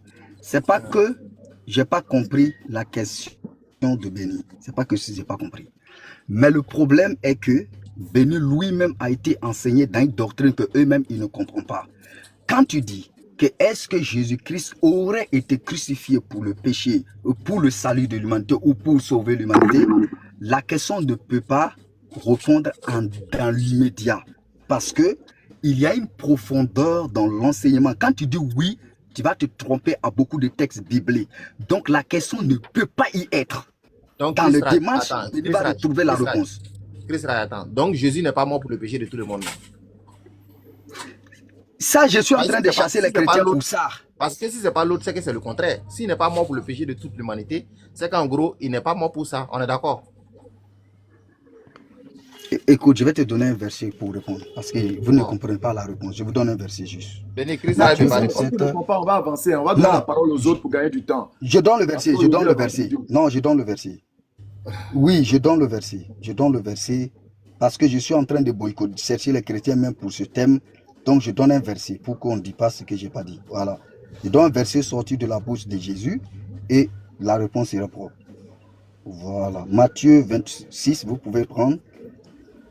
Et même Luc, mon ami le dit, mais je prends Matthieu pour faire vite. Matthieu 26, c'était même ma question hier sur Ambassadeur. Verset 27. Nous allons prendre la réponse du sang de Jésus. Voilà. Matthieu 26. Voici ta réponse, Béni. Écoute bien. On va lire. Verset 7, 27 à 28. Ensuite, voilà, la réponse est vite. Ensuite, il prit une coupe et après avoir remercié Dieu, il leur donna en disant, buvez-en tous. Ceci est mon sang, par laquelle est scellée l'alliance. Il va être versé pour beaucoup d'hommes. La réponse, elle est propre. Sur beaucoup d'hommes, afin que leurs péchés soient pardonnés. Voilà ta réponse. Chris Raj, est-ce que Jésus-Christ aurait été crucifié pour vous sauver? Bon, Kam, bismillah. On va gagner du temps. Salam alaikum wa rahmatullahi wa barakatuh. Wa alaikum salam wa rahmatullahi. En fait, qu'Allah SWT nous accorde un agréable mois du Ramadan et qu'il nous donne tous les mérites, n'est-ce pas, de ce mois-là. En fait, la faute du débat, je vais dire, les chrétiens ont raison de jubiler en disant qu'ils ont gagné. En réalité, ils ont gagné. Et la faute est à Béni. C'est ta faute. Ils vont couper encore, ils vont partir avec. Ils n'ont pas coupé, ils m'en foutent, ils t'ont gagné, il faut quitter. Faut quitter là-bas. Faut quitter là-bas, ils t'ont gagné. Donc, les gars, coupez, hein, il reprend. Les chrétiens ont gagné. Ils sont pas intelligents. Regardez. Vous avez gagné un débat là. Hein. C'est la faute de Béni. Yoshua là, il est arrivé sur le terrain des débats quand? Il est arrivé quand? Quelqu'un qui a dans de lait, toi tu t'en vas prendre viande de lion, tu lui donnes. Et puis c'est même pas cuit. Tu lui donnes des questions, même lui-même il sait même pas où la question quitte, où ça s'en va. Donc le gars, il est en train d'aligner les versets, pensant qu'il est en train de faire un débat. Est-ce que toi, Béni, si vous les chrétiens, vous aviez le niveau de Béni, dans la Bible, là, c'est parsemé partout. Jésus doit mourir. Jésus est mort. Il a été tué. C'est-à-dire que la Bible, c'est la raison même de l'écriture même de la Bible. Pour dire ça aux gens. Mais le gars, il a vu ça. Il vous dit que le gars n'est pas mort. Et vous ne voyez pas un problème dans ça. Et puis vous dites, viens faire débat. Et puis il vient. Et puis vous ne voyez pas de problème dans ça. Au cours du débat, vous commencez à aligner les versets où il est écrit, il est mort, il est mort, il est mort. Mais le gars a un cheminement pour toute personne qui a un minimum de niveau. Et puis qui n'a pas le cerveau embastillé, n'est-ce pas, composté par cette mort-là. Quand Béni dit, c'est vrai, il y a des versets attribués à Christ qui disent je vais mourir. Mais est-ce qu'il est mort? Normalement, toute personne avertie doit dès lors se dresser sur ses pieds et puis essayer de pousser ce monsieur-là à la fin de son raisonnement pour comprendre ce qu'il veut dire. Quand vous prenez le verset de l'Apocalypse et puis vous posez la question, de qui il est question ici? Ce n'est même pas une question de Apocalypse. Tous les versets que tu vas prendre là, qui vont te dire non, il est mort, il est ceci, il est celui-là là. Mais laisse Apocalypse, tous les versets, tu pourrais poser la question, tu remplaces seulement de qui il s'agit ici, de qui il s'agit ici, de qui il s'agit ici. Mais est-ce que Béni t'a nié que ce genre de versets-là ne sont pas dans la Bible? Non, au cours du débat, il a dit. Mais le monsieur est dans une démonstration et c'est ce qu'on appelle un débat. Je vois sur une clôture, en tension, clôture, comment on appelle ça? Clôture en fer électrifié. Mais je vois, attention, chien méchant, n'approchez pas. Et puis je dis à quelqu'un qui est à côté de moi, il dit, il n'y a pas de chien dedans. Il dit, aïe, c'est écrit sur le portail, attention, chien méchant. Moi, il te dit, il n'y a pas de chien dedans. Maintenant, si tu es intelligent là, tu vas me demander, mais c'est écrit, mais pourquoi toi tu dis, il n'y a pas de chien? Ça, c'est la question intelligente. Mais si tu ne te poses pas les bonnes questions, tu ne peux pas avoir les bonnes réponses. Ouais. Et puis, ça, c'est ce qu'ils ne comprendront jamais et ils sont venus au débat. Mais je pense que Yeshua, tel que je le connais avant, et puis tel que je l'ai vu dans le débat à un certain moment, j'ai compris qu'il a vu un peu dans la pédagogie, au bout de plusieurs prises de parole de Béni, il a vu un peu que, c'est vrai, c'est venu me mettre dans quelque chose, hein, mais le monsieur là, c'est pourquoi il voulait faire ressortir de la bouche de Béni une parole d'enfant, c'est-à-dire c'est enfantin. Effectivement. Ton challenger qui vient te challenger sur un sujet, tu prends un verset, puis tu veux lui faire dire quelque chose, comme ça tu as dit le débat est fini. Mais lui, c'est pas un enfant. Parmi tous ceux qui font débat là, Béni fait partie des plus aguerris en termes de grimace dont André parlait. C'est pourquoi il a répété plusieurs fois, on n'apprend pas à faire la grimace à un vieux singe, un vieux chat, lui l'a dit. Un vieux chat, c'est les kémites qui sont des singes. Voilà. On n'apprend pas cette grimace là. Et c'est quelqu'un, chaque fois que moi ici dans mes trucs, moi je suis le gars ici direct, quand on pose question, il dit calme. Toi, Kam l'a été toujours dit. C'est pas comme ça. Faut faire comme ça. Mais moi, je suis le gars aussi. Quand je lis, quand c'est là, tu poses, Mais on se rend compte que c'est pas toujours poser question. Il y a une intelligence, il y a une pédagogie. Tu n'es pas venu à un interrogatoire. Tu es venu à un débat pour donner une intelligence à des gens qui en ont mais qui refusent d'en user. Je mets ça de côté. Donc, si vous voulez célébrer votre victoire sur ça, allez-y. Vous avez gagné. Et coupez la partie et publiez. Dites que après le frère là, le gars même de Béni est venu dire qu'on a gagné. Voilà, vous allez voir, il a fait sortir là. Ils font de jolis films. Je te dis, ils t'ont fait faire des scénarios ici. Qui Béni s'élève en sursaut de son sommeil. Mais c'est dans ça que vous êtes fort. C'est dans ça. Et c'est dommage. C'est dommage. Mais allez-y. Est-ce que vous avez vu, nous, on a fait une seule vidéo. Même couper même vidéo pour mettre sur nos pages. Est-ce que vous avez vu? Non, vous affouettez. Puis non, gagne temps. Il n'y a pas le temps. Passe à autre chose. Hein? La question même que Béni a posée, quand je montais sur le live, j'ai oublié la question. Je voulais le féliciter pour ça, mais comme je me suis tué pendant longtemps, c'est des questions intelligentes, c'est des questions de poigne, c'est des questions pertinentes. Mais j'ai oublié un peu la question. Maintenant, moi, s'il y a un chrétien que la culotte a bien couvert les parties intimes, c'est un djoula traduit, quoi. Ni a cruci qui là-bas. Voilà. En français, je ne sais pas comment dire, mais si tu es sûr que ce que tu as porté, tu as bien couvert tes parties intimes là, et que tu es sûr que ton caleçon tient là, viens me poser la question. Puisque vous dites que c'est le sang de Jésus qui vous a sauvé, et que c'est à l'image de l'agneau qu'on sacrifie, c'est le sang qui vous a sauvé. Béni, c'est une bombe, hein? C'est une bombe, apprêtez-vous. La crucifixion là, la mort par crucifixion, est-ce que c'est-à-dire que c'est l'écoulement du sang qui tue la victime? C'est l'écoulement du sang qui tue la victime ou bien c'est l'étouffement qui tue la victime? Je repose ma question. Au cours du processus qu'on appelle crucifixion, est-ce que c'est le saignement abondant qui tue une victime de crucifixion ou bien c'est l'étouffement qui tue une victime de crucifixion? Bien évidemment, c'est l'étouffement. C'est l'étouffement qui tue. Parce que la façon dont les bras sont cloués, il vient d'une manière fermée, n'est-ce pas, à la voie respiratoire. Et c'est pas, comment on appelle ça, c'est pas étouffement que la victime meurt. Alors, si c'est pas étouffement, c'est quelle partie des sangs là qui vous a sauvé? C'est quel sang qui vous a sauvé? Parce que l'agneau, l'image de l'agneau que vous donnez là, c'est pas par étouffement que ce dernier, son sang vous protège. Hein? Je sais pas, c'est dans le Lévitique, en tout cas dans les rites de Moïse là-bas. Là. Quand on met la main sur le bouc ou bien la victime expiatoire là, c'est pas par asphyxie ou bien par quoi, c'est son sang qui verse, béni ou pas? Oui, effectivement, on immole la Alors, bête. vous dites que le sang de Christ vous a sauvé. C'est quel sang? C'est le sang des blessures selon vous dans l'épreuve qu'on appelait la passion du Christ. Tout le trajet jusqu'à la croix, c'est ce sang-là qui vous a sauvé? Ou bien ce que vous prenez comme vraiment le sacrifice ultime, à savoir qu'il s'est porté volontaire pour être sur la croix là. Alors c'est là-bas que son sang devait couler et c'est le coulement de ce sang-là qui devait le dire. Mais est-ce que Jésus, selon vous, qui était sur la croix, est mort par écoulement de sang? C'est une question que je pose. Hein? Alors s'il n'est pas mort par écoulement de sang, c'est lequel de sang qui vous a sauvé? Sang de blessure ou bien sang du sacrifice ultime? La question reste posée. Propre comme prospère. Alors, rapidement, on va monter les 11h. Bismillah, Fadal.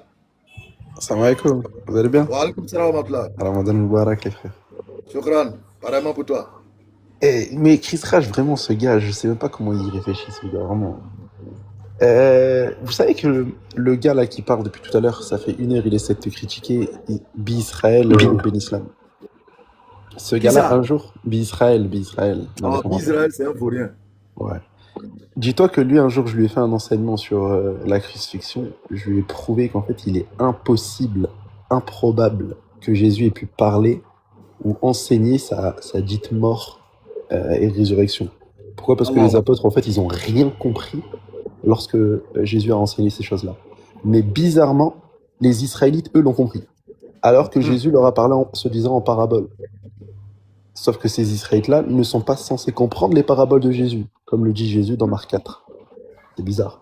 Donc lorsque Jésus parle en parabole en enseignant sa mort et résurrection, les Israélites le comprennent et vont le répéter même à Pilate dans Matthieu 27. Mais les apôtres qui ont reçu des enseignements privés de sa mort et sa résurrection, lorsque Jésus leur parle de ça, on te dit, ils ne comprirent rien à ces paroles étaient un langage caché, des paroles dont ils n'ont pas eu le sens. Mais qui leur a voilé? Comment c'est possible que ces apôtres-là n'ont pas compris la mort et la résurrection de Jésus alors qu'ils leur parlent de manière claire? Et tu as même les apôtres où ils vont dire à Jésus dans Jean 16, tu parles ouvertement maintenant et tu n'emploies aucune parabole. Ou dans Marc 4, verset 34, on te dit que Jésus, il aurait expliqué les paraboles. Mais pendant 3 ans, tu ne comprends pas que je vais mourir et ressusciter. Mais les Israélites, mes ennemis, ont compris ma parole alors que je dis que je vais parler en parabole de sorte que eux ne me comprennent pas et se convertissent pas. mais eux finalement vont mieux comprendre ma parole que les apôtres, ils vont même mettre des gardes devant ma tombe au cas où les apôtres viennent prendre le corps de Jésus, etc. Et là, on se fout de la gueule de qui en réalité? On se fout de la gueule de qui? Au point même où les apôtres, lorsqu'ils ont vu qu'il n'y avait plus de corps de Jésus dans Jean 20, verset 9, on te dit, ah, ils ont compris que Jésus devait ressusciter des morts. Mais, subhanallah, ils sont pas censés le comprendre depuis déjà 1 an passé ou 2 ans passés. Franchement, les chrétiens, je sais Ce pas comment ils sujet-là, réfléchissent. les chrétiens ont l'obligation de tout faire pour valider le sujet. Sinon, il n'y a plus de christianisme. Et là, la deuxième partie du développement, Inch'Allah, quand les frères vont finir d'intervenir tout à l'heure, ne faites plus monter quelqu'un, s'il vous plaît. Quand ils vont finir tout à l'heure, on va planter le décor et puis on va en parler, après on va en discuter. Vous allez comprendre que le christianisme est dans le pain. Vrai pain même. Il y a le trône qui est monté pour répondre rapidement à ma question, si tu peux lui Qui ça? permettre. Le trône. Ok, allons-y. Bismillah.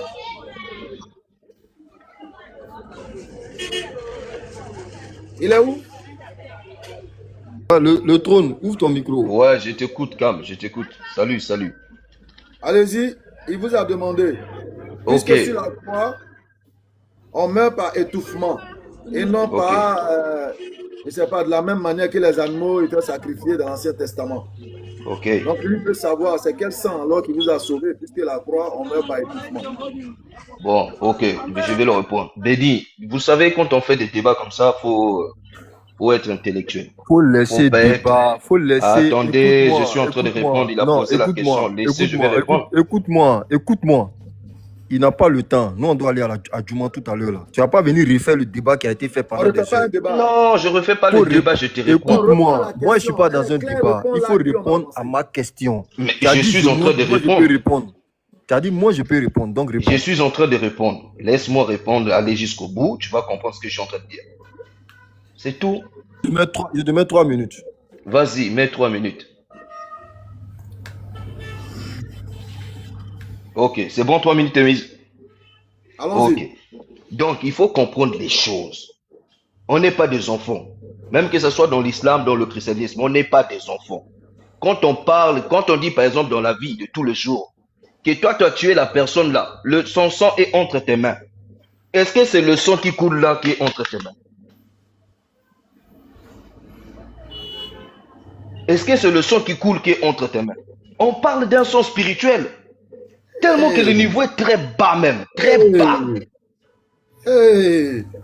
Mais oui, Béni, je ne sais pas si vous raisonnez quand vous faites des débats.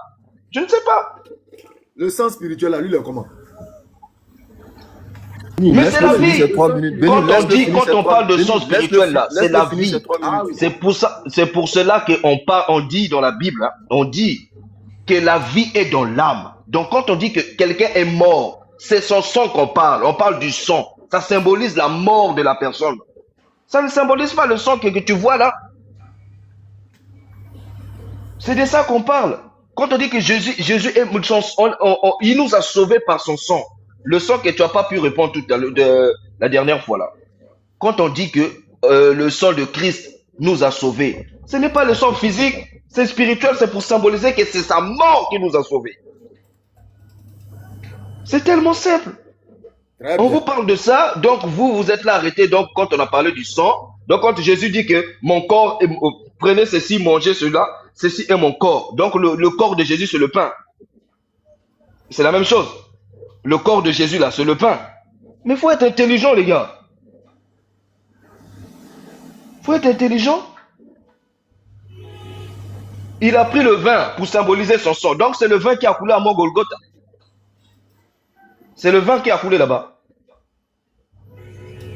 Faut être intelligent, les gars. Ce n'est pas parce que vous êtes musulman que vous devez douter de tout. Non. Ce qui est réel est réel. Moi, si tu es musulman, tu viens me dire quelque chose de réel. Moi, je suis chrétien, je te dirais oui, ça c'est vrai. Non, ça c'est faux. C'est pas parce que vous êtes musulman, donc il faut douter de tout. Donc Jésus a pris le vin, il a mis dans un bol en ce moment-là. Il donne à ses disciples le vin qu'il a fait boire là. Donc quand on dit que le sang de Jésus a coulé au mont Golgotha, c'est le vin qui coulait là-bas.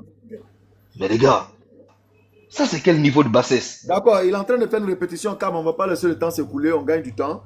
Je pense qu'il a répondu. Vas-y, Cam, fais la réplique rapidement et puis on va Bon, évoluer. ça là même, je pense qu'il a fait le débat contre lui seul. Voilà, tout le monde a entendu. Ah, donc c'est un sens spirituel, c'est à cause de ça les chrétiens nous fatiguent. Donc finalement, Jésus, en fait, il n'a rien fait en fait. On est dans une crucifixion, comme Ahmed Didal l'a dit. Vous voyez, voilà des gens qui disent non, que tout ce que Ésaïe 43 a dit, ou bien c'est Ésaïe 53 ça, tout ce que ça dit, textuellement, ça s'applique à Jésus. C'est ce qu'ils disent, non? Ils disent que textuellement, ça s'applique à Jésus.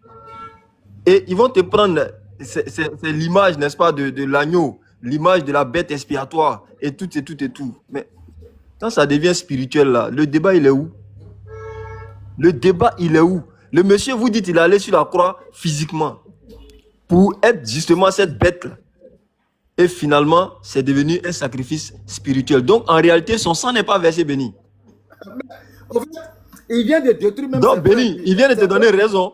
Oui, ses frères cinéastes qui ont fait le cinéma et puis ils ont mis sang, etc., etc. Le frère. Mais franchement, Béni. Et on t'a pas interrompu. On t'a pas interrompu, mon frère. On t'a pas interrompu, s'il te plaît. Mais tu as parlé, je t'ai laissé parler On aussi. t'a pas interrompu, mon frère. Je n'ai même pas encore fait 2 minutes. Je n'ai même pas encore fait 2 minutes.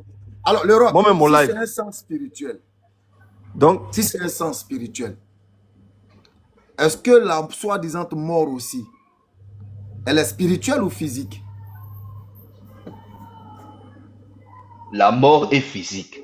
Parce que tu vois cette mort. Attends, la mort est physique, mais le sang qui doit te sauver est spirituel. Ben oui. Maintenant, ce sang spirituel sort de quoi? De quel corps? Physique ou corps spirituel? Mais comment tu veux que ça sorte de quelque chose? Comment tu veux? C'est un symbole. Le sang là, le sang qu'on parle, c'est le symbole de sa mort. Okay. C'est ça qu'on t'explique. Donc ça veut dire que ce sang spirituel n'est pas sorti d'un corps physique, c'est ça? Moi, donc, je te dis, le sang qu'il parle là, c'est le symbole de sa mort, Béni. C'est le symbole de sa mort. Béni a gagné le débat. Merci beaucoup. Merci. Non, Béni n'a pas gagné le débat. Merci. Non, Béni a gagné le débat. On posait la question, c'est le sang de qui? La question, mais oui, c'est le sang de qui? La réponse a été donnée par le trône. C'est un sang spirituel. Est-ce que tu peux me laisser parler? Merci beaucoup. Béni, on t'a posé la question. Dans ce verset, le mec, il a précisé, hein, dans ce verset-là, le sang là, c'est le sang de qui? Mais il fallait être honnête. Fais une pause. Le roc, débarrasse-toi un peu de ta réflexion spirituelle, deviens intellect. Dis-moi, est-ce que dans un débat où l'argumentaire est chronologiquement bien déterminé, on peut prendre un verset et puis dire dans ce verset-ci? Je te pose une question très intellectuelle. Si tu ne l'as pas comprise, tu me dis, ah, j'ai pas compris, il faut refaire. Est-ce que dans un débat où la démarche est bien chronologique, je peux prendre un verset, l'extrait du débat, et dire seulement dans ce verset-ci, en d'autres termes, ce verset-là, je veux une réponse selon ce verset, hors du contexte du débat. C'est le sang de qui? Est-ce que dans un débat, c'est possible, alors que la démarche était cohérente? Moi, je vais être honnête. Je vais être honnête. Moi, je connais Yosho. Yosho n'est pas bête. S'il a posé... Attends. Laisse-moi parler, non, mon frère. Laisse-moi parler. Si Yosho a posé cette question, c'est que la question partait dans le sens du débat. Point. Ça, c'est la première des choses. On te dit, dans ce verset-là, Béni, c'est simple. Pourquoi tu compliques les choses? Attends, le roc, attends. C'est le trône. Donc, si le trône. Si la question partait dans le sens du débat, écoute-moi bien, hein. Dans ma démarche, est-ce que j'ai dit que tant qu'il y aura les effets encore palpables du péché dit originel, aucun sang n'est versé? Logique ou pas logique? Non, répète la question, j'ai pas compris la question. Si la question de Yoshua, parce qu'il a voulu isoler le verset en isolant sa question. Comme toi tu dis que ça faisait partie de l'esprit du débat, ok. Si la question fait partie de l'esprit du débat, et que le sang de quelqu'un serait versé, on connaît tous, selon la doctrine chrétienne, la raison qui découlerait d'un péché dit originel. Est-ce que si les éléments du péché originel sont encore plausibles, palpables de nos jours, est-ce que réellement il y a eu sang versé qui était censé annuler tout ça? C'est-à-dire que toi, tu viens de croiser quelqu'un qui est très intelligent. Béni, c'est que tu viens de me dire là. Ce que nous ressentons aujourd'hui, c'est des conséquences du péché originel. Les conséquences ne s'enlèvera jamais. Mais la cause s'enlèvera. Ok, pause. Pause. Donc, ça veut dire que d'abord, tu vas nous citer les conséquences et puis tu vas nous citer la cause. Non, moi je ne suis pas monté pour faire le débat. Moi je ne suis pas monté pour faire le débat.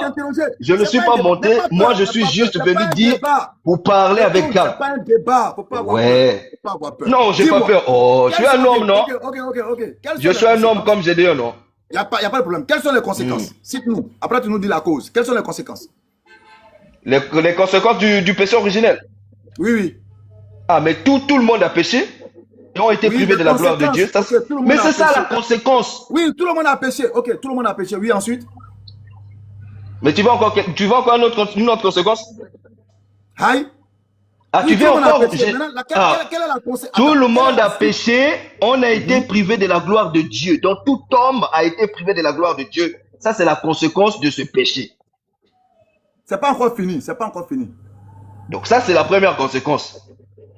Le mensonge qui est rentré dans le monde. La mort qui est rentrée dans le monde. Mais je suis en train de citer. C'est pas le mensonge. Oh, béni. Moi, je te dis, c'est les conséquences. Non, les femmes, je vais encore donner encore une conséquence qui va te plaire encore. C'est que toi, tu as cité là.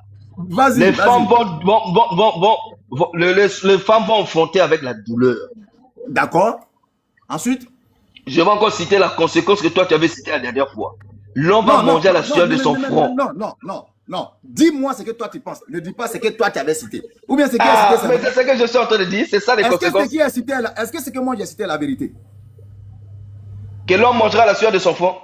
Oui, est-ce que c'est la conséquence? Est-ce que c'est la conséquence de votre péché originel? Ah oui, c'est la conséquence de notre péché originel. Très bien. Alors, quelle est la première conséquence? Il n'y a pas de première ou de dernier.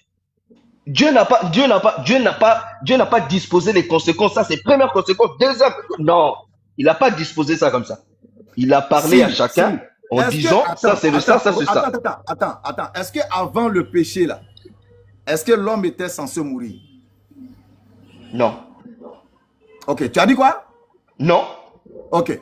Alors, Jésus est venu pour enlever quoi? Jésus est venu pour récupérer la vie que le diable avait prise. La vie éternelle. Ah. Donc, ce qui veut dire que quand Jésus meurt là, la terre, est-ce que la terre est encore maudite? Est-ce que la femme va accoucher avec douleur? Est-ce que la mort physique aussi va disparaître? Ou bien, dis-moi. Mais je suis en train d'expliquer, Béni. Les conséquences demeurent. Les conséquences demeurent. Mais la cause a été enlevée. Est-ce qu'il y a eu mort? Si les conséquences demeurent, est-ce qu'il y a eu mort? Il y a eu mort. Mais il parce que Jésus a repris. Est-ce qu'il n'est pas mort? Non. Il n'est pas mort pour enlever les conséquences. Il est mort pour enlever la cause. C'est deux choses différentes. Ouais. Ah oui, Béni. Ah oui. C'est ça le problème. Ah oui. Il est mort pour enlever la cause et non les conséquences. Les conséquences demeurent. Parce que Dieu est juste. Eh oui. Eh oui, Béni. Ah ouais. D'après les Français, on n'est pas au bout de notre peine. Non, ce n'est pas une question d'être au bout de sa peine. C'est une question qui est logique et juste. Donc tu vois que maintenant, quand je dis que le sang de personne n'est versé, tu vois qu'on est dans l'ambiguïté totale. Béni, on n'est pas dans l'ambiguïté, Béni. Attends, Béni, c'est parce que tu veux allonger le discours à lui. Sinon, lui, il est monté en fait pour répondre à une question. C'est-à-dire la fameuse question, c'est le sang de qui? N'est-ce pas? Oui. C'est ce que je lui ai posé, c'est ce que je leur ai retourné, mais non, c'est pas ce que tu m'as dit. Hein. Attends, tu vois, même ta question, même tu commences à la changer. S'il te plaît, mon frère, regarde, j'ai un bouton ici là. Alors rapidement. Je peux pas utiliser. Non, c'est mon invité, mais l'invité va pas interrompre l'autre aussi, s'il te plaît. Pardon. Et s'il vous plaît, quand vous allez répondre, permettez-moi d'appuyer ce que notre chef frère est en train de dire après. Il n'y a pas de problème. Tu es chrétien? Non, tu n'as pas appuyé, tu as appuyé après. Tu es chrétien?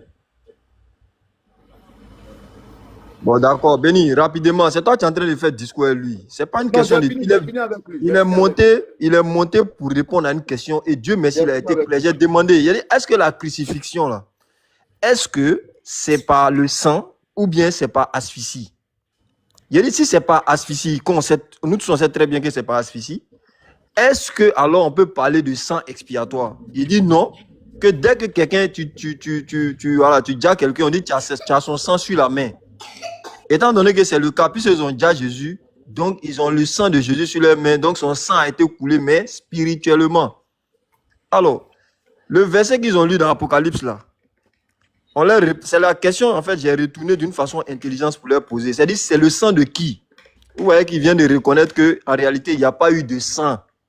Oh, je suis sûr et certain que quand Yoshua posait la question le jour du débat là, c'était un sang physique qu'il voyait en train de couler.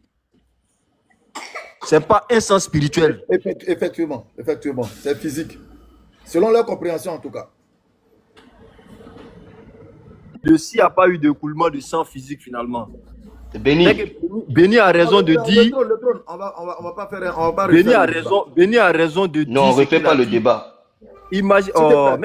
S'il te plaît, quand on va finir, Manahaj va prendre la parole et puis juste au-dessus, et puis je vais faire le deuxième développement rapidement. Ok. Manahaj, Fadal, au moins en une minute.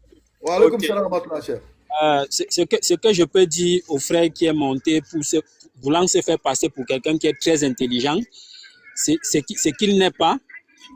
C'est que moi je vais lui dire que la mort de Jésus est un danger pour l'humanité. Qu'il écoute ça très bien. La mort de Jésus, selon eux, est un danger pour l'humanité. Qu'il écoute ça très bien.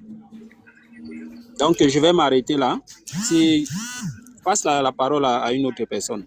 Inch'Allah, effectivement, c'est un véritable danger, c'est vrai. C'est le cœur de votre doctrine, mais notre devoir aussi, c'est de vous dire la vérité. Même si ça va vous faire mal, c'est de vous dire quand même la vérité. C'est vrai, cette mort, elle est dangereuse pour l'humanité. C'est pourquoi elle n'est pas arrivée d'ailleurs.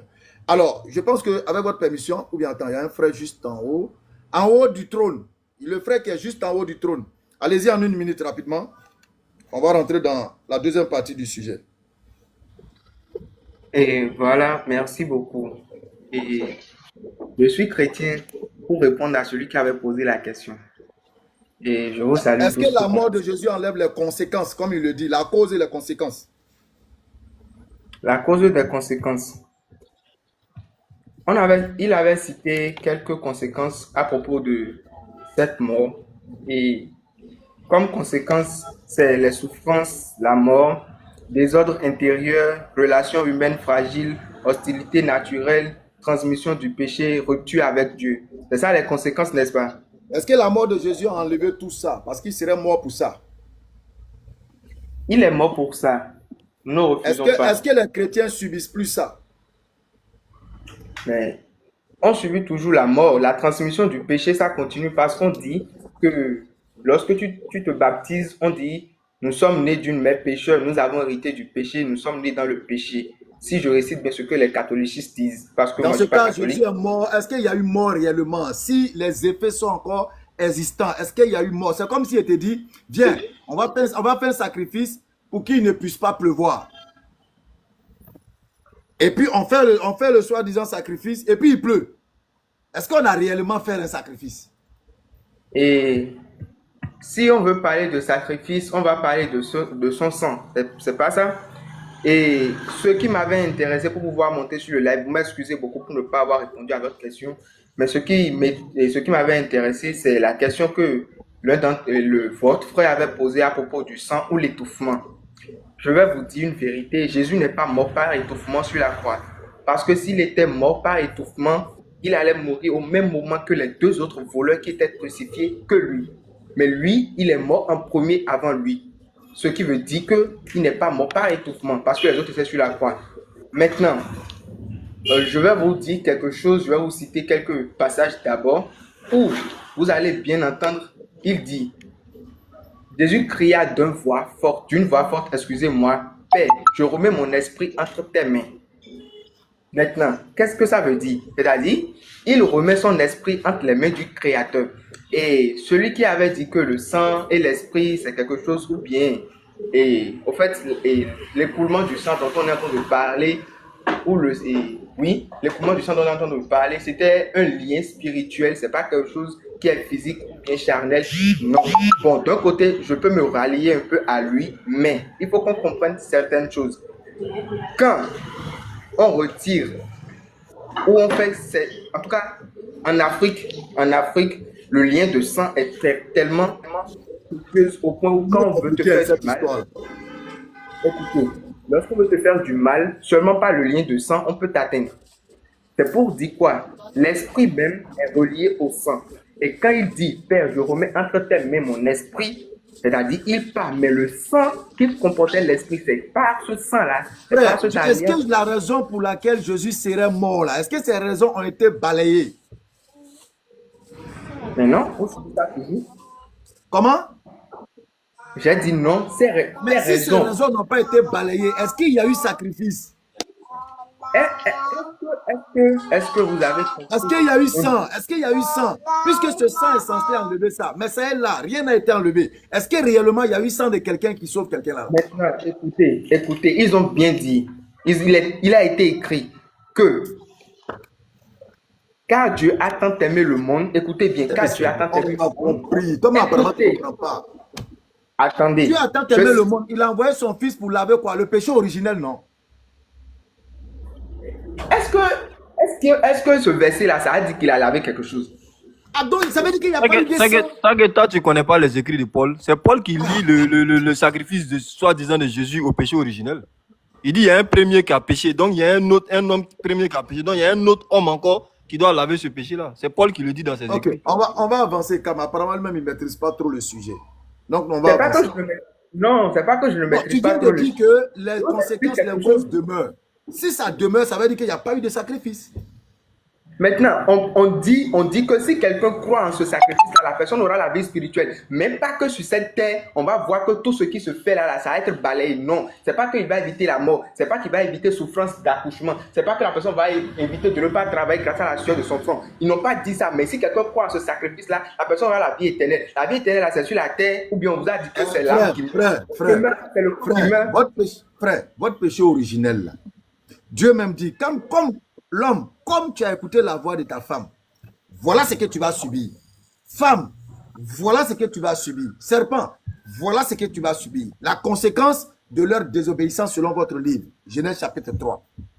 Et pour vous, Jésus serait venu mourir pour enlever tout ça selon votre conception. Mais on se rend compte que les éléments là demeurent toujours. Les chrétiens subissent ça toujours. Est-ce qu'il y a réellement eu un sang qui est versé pour que ces éléments-là existent encore, alors que ces éléments sont censés disparaître logiquement après ce sacrifice? Un chrétien ne devait plus subir ça. Une chrétienne ne devait plus vivre ça. Un chrétien ne devait plus travailler, c'est-à-dire ne devait plus manger à la sueur de son front avec difficulté. Une femme chrétienne ne devait plus accoucher avec douleur, avec souffrance. Non, parce que le sang de Jésus aurait nettoyé tous ces éléments. C'est le principe de base qui est là. Donc si ça demeure, c'est qu'il n'y a pas eu de sang versé. Béni, laissons le frère. Je pense qu'ils ont assez répondu aux différentes questions. La question, moi, c'est ce que je veux te dire. On va plus lui donner la parole. Il a déjà parlé. Continue ton live. Mais ce que j'aimerais dire, c'est qu'on retient, c'est que leur question, c'est le sang de qui là? En réalité, il n'y a pas eu de sang versé. Il n'y a pas eu de sang versé. Donc, c'est le sang de qui là? C'est une question qui paraît très ridicule. Très. Voilà. Donc, Béni, continue alors. Donc, ici, vous voyez, attends, excuse-moi, frère, mute-toi, on va avancer. On a mis ici crucifixion. Là, c'était la première démarche. Vous voyez? Elle est un peu plus longue. Jusqu'à ce que je vais vous montrer ça et je vais commencer mon allocution. Vous voyez? Ça, c'est la première démarche. Ça, c'est la première démarche. Tout ça, c'est la première démarche. Voilà. Voilà. Maintenant, vous voyez ce vide-là. Je viens de finir avec la première démarche. Regardez ce que j'ai mis ici. Une autre démarche pour démontrer la crucifixion. Donc, on va prendre cette deuxième démarche-là, Inch'Allah. Ça va commencer maintenant. Bien. Alors, on va aller avec la deuxième démarche. Pour cette démarche, nous allons nous introduire par des interrogations, dont la première est: quelles sont les malédictions engendrées par la rupture de l'homme d'avec Dieu selon la Bible? Quelles sont les malédictions engendrées par la rupture de l'homme avec Dieu selon la Bible? Secondo, ce que nous devons manger de Jésus-Christ dans Jean chapitre 6, le verset 48 à 57, est-il physique ou spirituel? C'est qu'on doit manger de Jésus. Quand il dit « ceci est mon corps, mangez, buvez », c'est qu'on doit manger là, c'est physique ou bien c'est spirituel? Pour notre part, nous répondons spirituel. Alors si tout est spirituel, comment la mort qui est censée vous sauver doit être physique? Comme on l'a posé la question tout à l'heure au trône, qui nous dit que c'est un sang spirituel, on lui demande, mais ce sang spirituel est sorti de qui? Est-ce que c'est sorti d'un corps physique? Il a commencé à bégayer. C'est pourquoi je vais vous ramener à l'origine, encore une fois. Mais assurez-vous, ce n'est pas dans la Genèse. C'est-à-dire, cette fois, l'origine où je vais t'envoyer là, ce n'est pas dans la Genèse. Ce n'est pas dans la Genèse. Nous allons prendre plutôt Nombre chapitre 21, le verset 9. Nombre chapitre 21, le verset 9. Donc cette fois-ci, je ne vais pas vous envoyer dans l'origine comme j'ai envoyé Yeshua. Je vous envoie dans une autre encore, une autre origine. Et on va réfléchir ensemble. Les gars, tapotez le like, tapotez et partagez. Nombre chapitre 21, verset 9. Nombre chapitre 21, le verset 9 qui est repris dans Jean chapitre 3, le verset 14 à 15. Je ne sais pas si on doit lire en même temps. Est-ce qu'on doit lire en même temps les versets? Allons-y, c'est l'enseignement. Allons-y, Béni. Okay. D'accord, donc, je ne sais pas, tu as la possibilité de le faire? Ah, non. Bon. Donc, je vais... D'accord, donc je vais faire en même temps et puis je vais sortir, ok? Nombre chapitre 21. Les publicités bizarres là. Les gars, qui parmi nous peut faire la lecture? Ceux qui sont en haut là.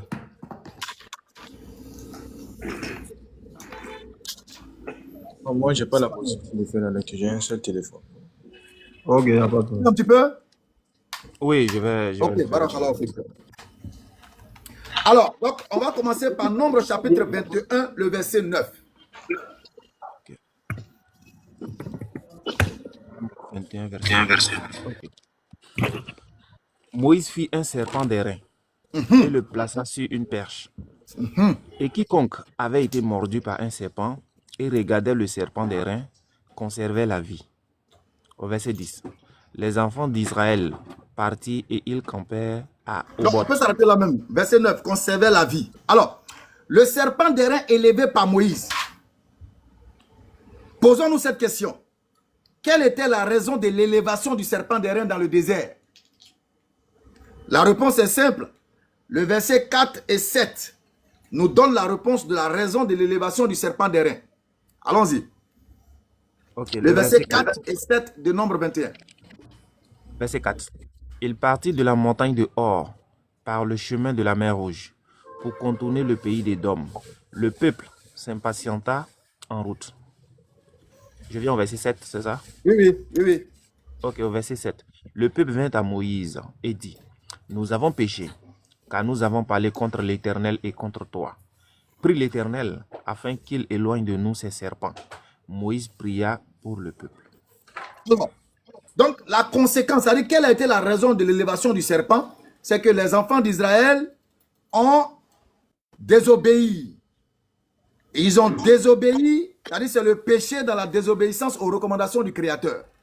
La même question se pose également dans Jean chapitre 3, le verset 14 à 15. Jean chapitre 3, le verset 14 à 15. Quelles sont les raisons pour lesquelles le Fils de l'homme, Jésus, devrait-il être élevé comme le faux serpent? Quelles sont les raisons? Voici la question.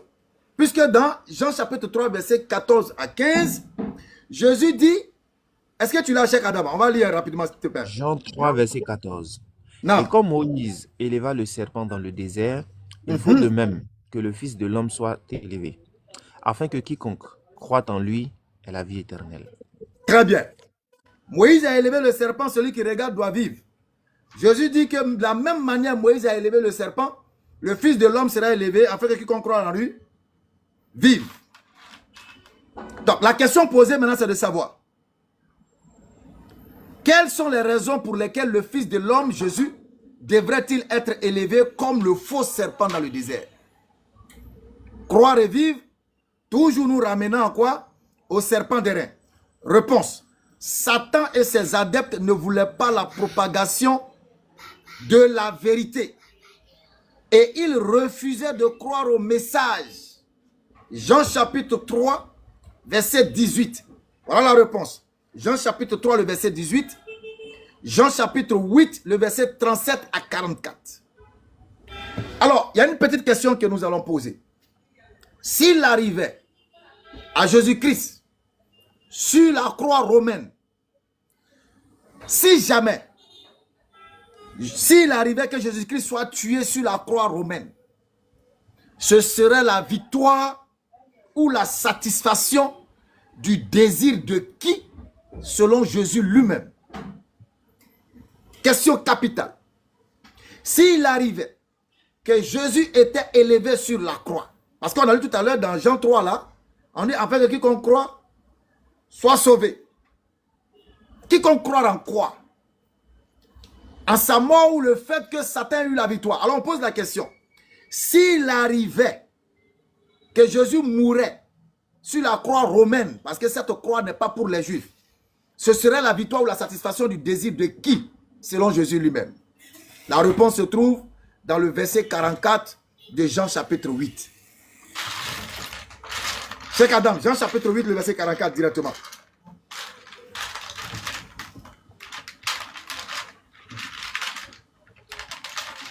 Ok, Jean chapitre 8, verset 44. Verset 44. Ok. Vous avez pour père le diable. Vous voulez accomplir les désirs de votre père. Il a été meurtrier dès le commencement. Et il ne se tient pas dans la vérité, parce qu'il n'y a pas de vérité en lui. Lorsqu'il profère le mensonge, il parle de son propre fond, car il est menteur et le père du mensonge.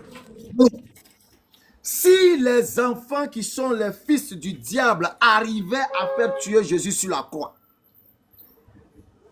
croix romaine, ce serait la victoire et la satisfaction de qui, selon Jésus lui-même?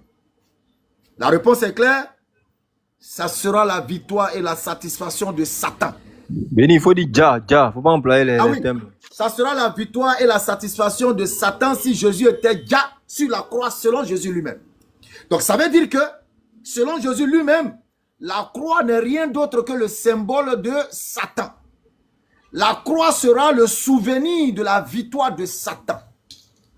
La croix sera le souvenir de l'autorité de Satan sur le corps de Jésus-Christ. Selon Jésus lui-même. Jean chapitre 8, le verset 44. Alors comment comprendre que Jésus traite cette croix de satanique? Jésus traite cette croix de la satisfaction du désir et de la victoire de Satan?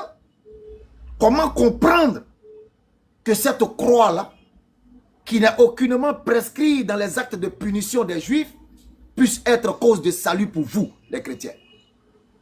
Je l'ai dit au cours du débat avec le jeune Yeshua.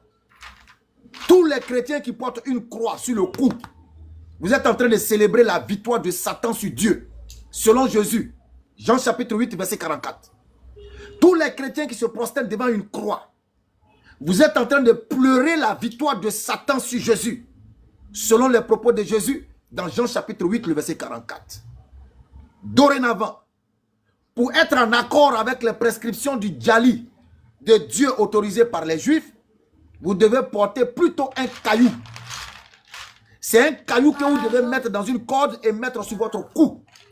Parce que c'est le caillou qui symbolise, selon Dieu, le djali d'un individu. Et non une croix romaine qui est le symbole d'une malédiction. Et souvenez-vous que dans le débat avec le jeune Yeshua, j'avais dit que dans Deutéronome chapitre 21, récupéré par les chrétiens pour justifier Galates chapitre 3, le verset 13, n'était rien d'autre qu'une supercherie et un mensonge. Parce que Deutéronome 21, verset 22, ne parle pas de crucifixion. Et j'ai dit que je mettais quiconque au défi. Yeshua, il a entendu. Hein. Lui, il est messianique, d'après lui. Il a entendu, mais il a fait comme s'il n'a pas entendu. Parce qu'aucunement Deutéronome 21 ne parle de crucifixion. Je mets tous les chrétiens au défi. Deutéronome 21 parle plutôt d'une humiliation de personnes maudites. Qu'est-ce qui se passe? Lorsqu'une personne était déjà ou mourait selon la malédiction, après sa mort définitive, on prenait maintenant le corps et on l'accrochait sur un poteau. Ce n'est pas sur le poteau qu'on met la personne et puis la personne déjà. Non, jamais. Deutéronome 21 ne dit pas ça. Je répète, Deutéronome 21 ne parle pas de crucifixion. Jamais les Juifs n'ont pris quelqu'un pour le mettre sur un poteau pour qu'il meure là. Ça n'existe pas dans les doctrines. Ils vont d'abord te lapider. Une fois que tu meurs, ils prennent maintenant ton corps et ils l'accrochent sur le poteau. Après ta mort. Donc quand les chrétiens vont récupérer dans leur désespoir, en sortant Galates chapitre 3, le verset 13, ils ont tout faux. Ils ont tout faux. C'est pourquoi ils sont, excusez-moi, je vais employer le mot fort, devoir de vérité. Ils sont sous l'emprise de Satan qui est en train de jouer avec leur intellect. Il vous suffit de méditer sur Jean 8, 44. Accepter que Jésus soit arrivé sur la croix romaine, c'est accepter la victoire de Satan sur Dieu. C'est accepter cette mort diabolique selon les propos de Jésus lui-même dans Jean chapitre 8, le verset 44. Alors, on va analyser quelque chose parce que je me souviens de l'échange avec le jeune Yeshua. La beauté partagée. Et notre frère, comment il s'appelle, Ahmed, son nom m'échappe. Sheshek Adam là, le jeune qui a échangé avec Yeshua là. Non. Kobena. Écoutez très bien, hein? Là encore c'est une information. Parce qu'ils ont menti beaucoup. Il a dit que l'élévation en question faisait référence à la mort soi-disant de Jésus. C'est faux. Analysons. Premier constat. Il s'agit d'un faux serpent qui est élevé. Ce n'est pas un vrai serpent. C'est un faux serpent. Donc, quelque part, si nous poussons notre réflexion, Jésus serait en train de leur dire qu'un faux Jésus sera élevé. Parce que ce n'était pas un vrai serpent que Moïse a élevé. C'était une image d'un serpent sculpté, d'airain. Une image d'un serpent sculpté, d'airain. Est-ce que Jésus n'était pas en train de dire que c'est de cette même manière un faux Jésus sera élevé comme le serpent d'airain dans le désert? La suite de mon analyse va démontrer quelque chose. Alors, le mot élevé, Moïse a élevé le serpent d'airain. Est-ce que l'élévation ici prend le sens de la mort? Là. Pas du tout. Ici, l'élévation va prendre le sens de hisser au haut. C'est-à-dire mettre quelque chose sur le perchoir. Accrocher quelque chose sur un perchoir dans le but de l'élever. C'est-à-dire mettre ça en haut. Oui, c'est normal. C'est normal, Jésus-Christ de Dieu. Quand on touche à la crucifixion, on devient fou. Quand Tangara Speed Goda a chanté ça, vous avez crié sur tous les toits. Ouais, c'est un fou. Parce que c'est le cœur. C'est le noyau du christianisme qui est là. Une fois que vous commencez à toucher ça, vous allez voir le vrai visage des chrétiens. Parce que détruire ça là, c'est détruire le christianisme. Mais je ne suis même pas encore arrivé au meilleur moment. Calme-toi, Jésus de Dieu. Toi-même, tu vas attester. Tu vas confirmer que Jésus là, il est mort cadeau. Si réellement il est mort. Tu vas confirmer ça, que Satan a eu raison cadeau. Alors, élevé, non pas dans le sens d'être tué ou mort, d'être déjà ou mort, mais mis en hauteur, comme mentionné dans le verset 9. Comme mentionné dans le verset 9. Doucement, doucement. Comme mentionné dans le verset 9 de Nombre 21. Alors, regardez dans le Strong Quand vous allez ouvrir le Strong, allez-y prendre le mot qui concerne élevé. Je vais y arriver tout à l'heure. Alors, donc je disais, premier constat, il s'agit d'un faux serpent élevé, non pas dans le sens d'être déjà ou mort, mais mis en hauteur, comme mentionné dans le verset 9. Vois le Strong. Élever le serpent dans le désert, il faut de même que le Fils de l'homme soit élevé, afin que quiconque croire en lui ait la vie éternelle. Effectivement, tous ceux qui ont cru au serpent sculpté ou fabriqué ont eu la vie, non pas par le pouvoir du serpent sculpté, non pas par le pouvoir du serpent hissé, non pas par le pouvoir du serpent fabriqué, mais ils ont eu la vie par la volonté et la puissance de Dieu. Je vais m'attarder un peu sur cette partie-là. Est-ce que ceux-là ont eu la vie à cause du serpent sculpté, ou bien ils ont eu la vie à cause de la puissance de Dieu? C'est à cause de la puissance de Dieu et non à cause du serpent sculpté. Vous allez savoir pourquoi je le dis dans la suite de mon allocution. C'est pas à cause du serpent. C'est pas parce que ils ont regardé le serpent là, ils ont cru au serpent là, qu'ils ont eu la vie. Non. Non, c'est pas la puissance de Dieu. Mute-toi. Merci beaucoup. Ils ont eu la vie, pas parce qu'ils ont cru au serpent. Non.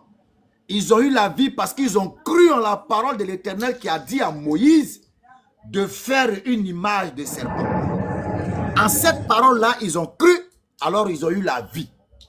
Pourtant, en ce qui concerne Jésus-Christ, Dieu n'a jamais dit qu'il va mettre Jésus sur un poteau. Vous allez croire et vous aurez la vie. Non. Sur un poteau, non, il n'a jamais dit ça. Mais comme les chrétiens qui croient aussi que le faux Jésus sur la croix avait un pouvoir, les Juifs ont cru aussi que le serpent fabriqué avait un pouvoir. Je reprends. Comme les chrétiens qui croient que le faux Jésus sur la croix, parce que Jésus a dit, élevé comme le serpent. Mais quel genre de serpent? Véritable serpent ou image? Image et non véritable serpent. Comme les chrétiens qui croient aussi que le faux Jésus sur la croix avait un pouvoir, les Juifs ont cru aussi que le serpent fabriqué avait un pouvoir. C'est pourquoi, dans 2 Rois chapitre 18, 2 Rois chapitre 18, verset 1 à 4. Cheikh Adam, s'il te plaît, on va lire ça. 2 Rois chapitre 18, verset 1 à 4. On va voir quelque chose. Cheikh Adam, tu es là?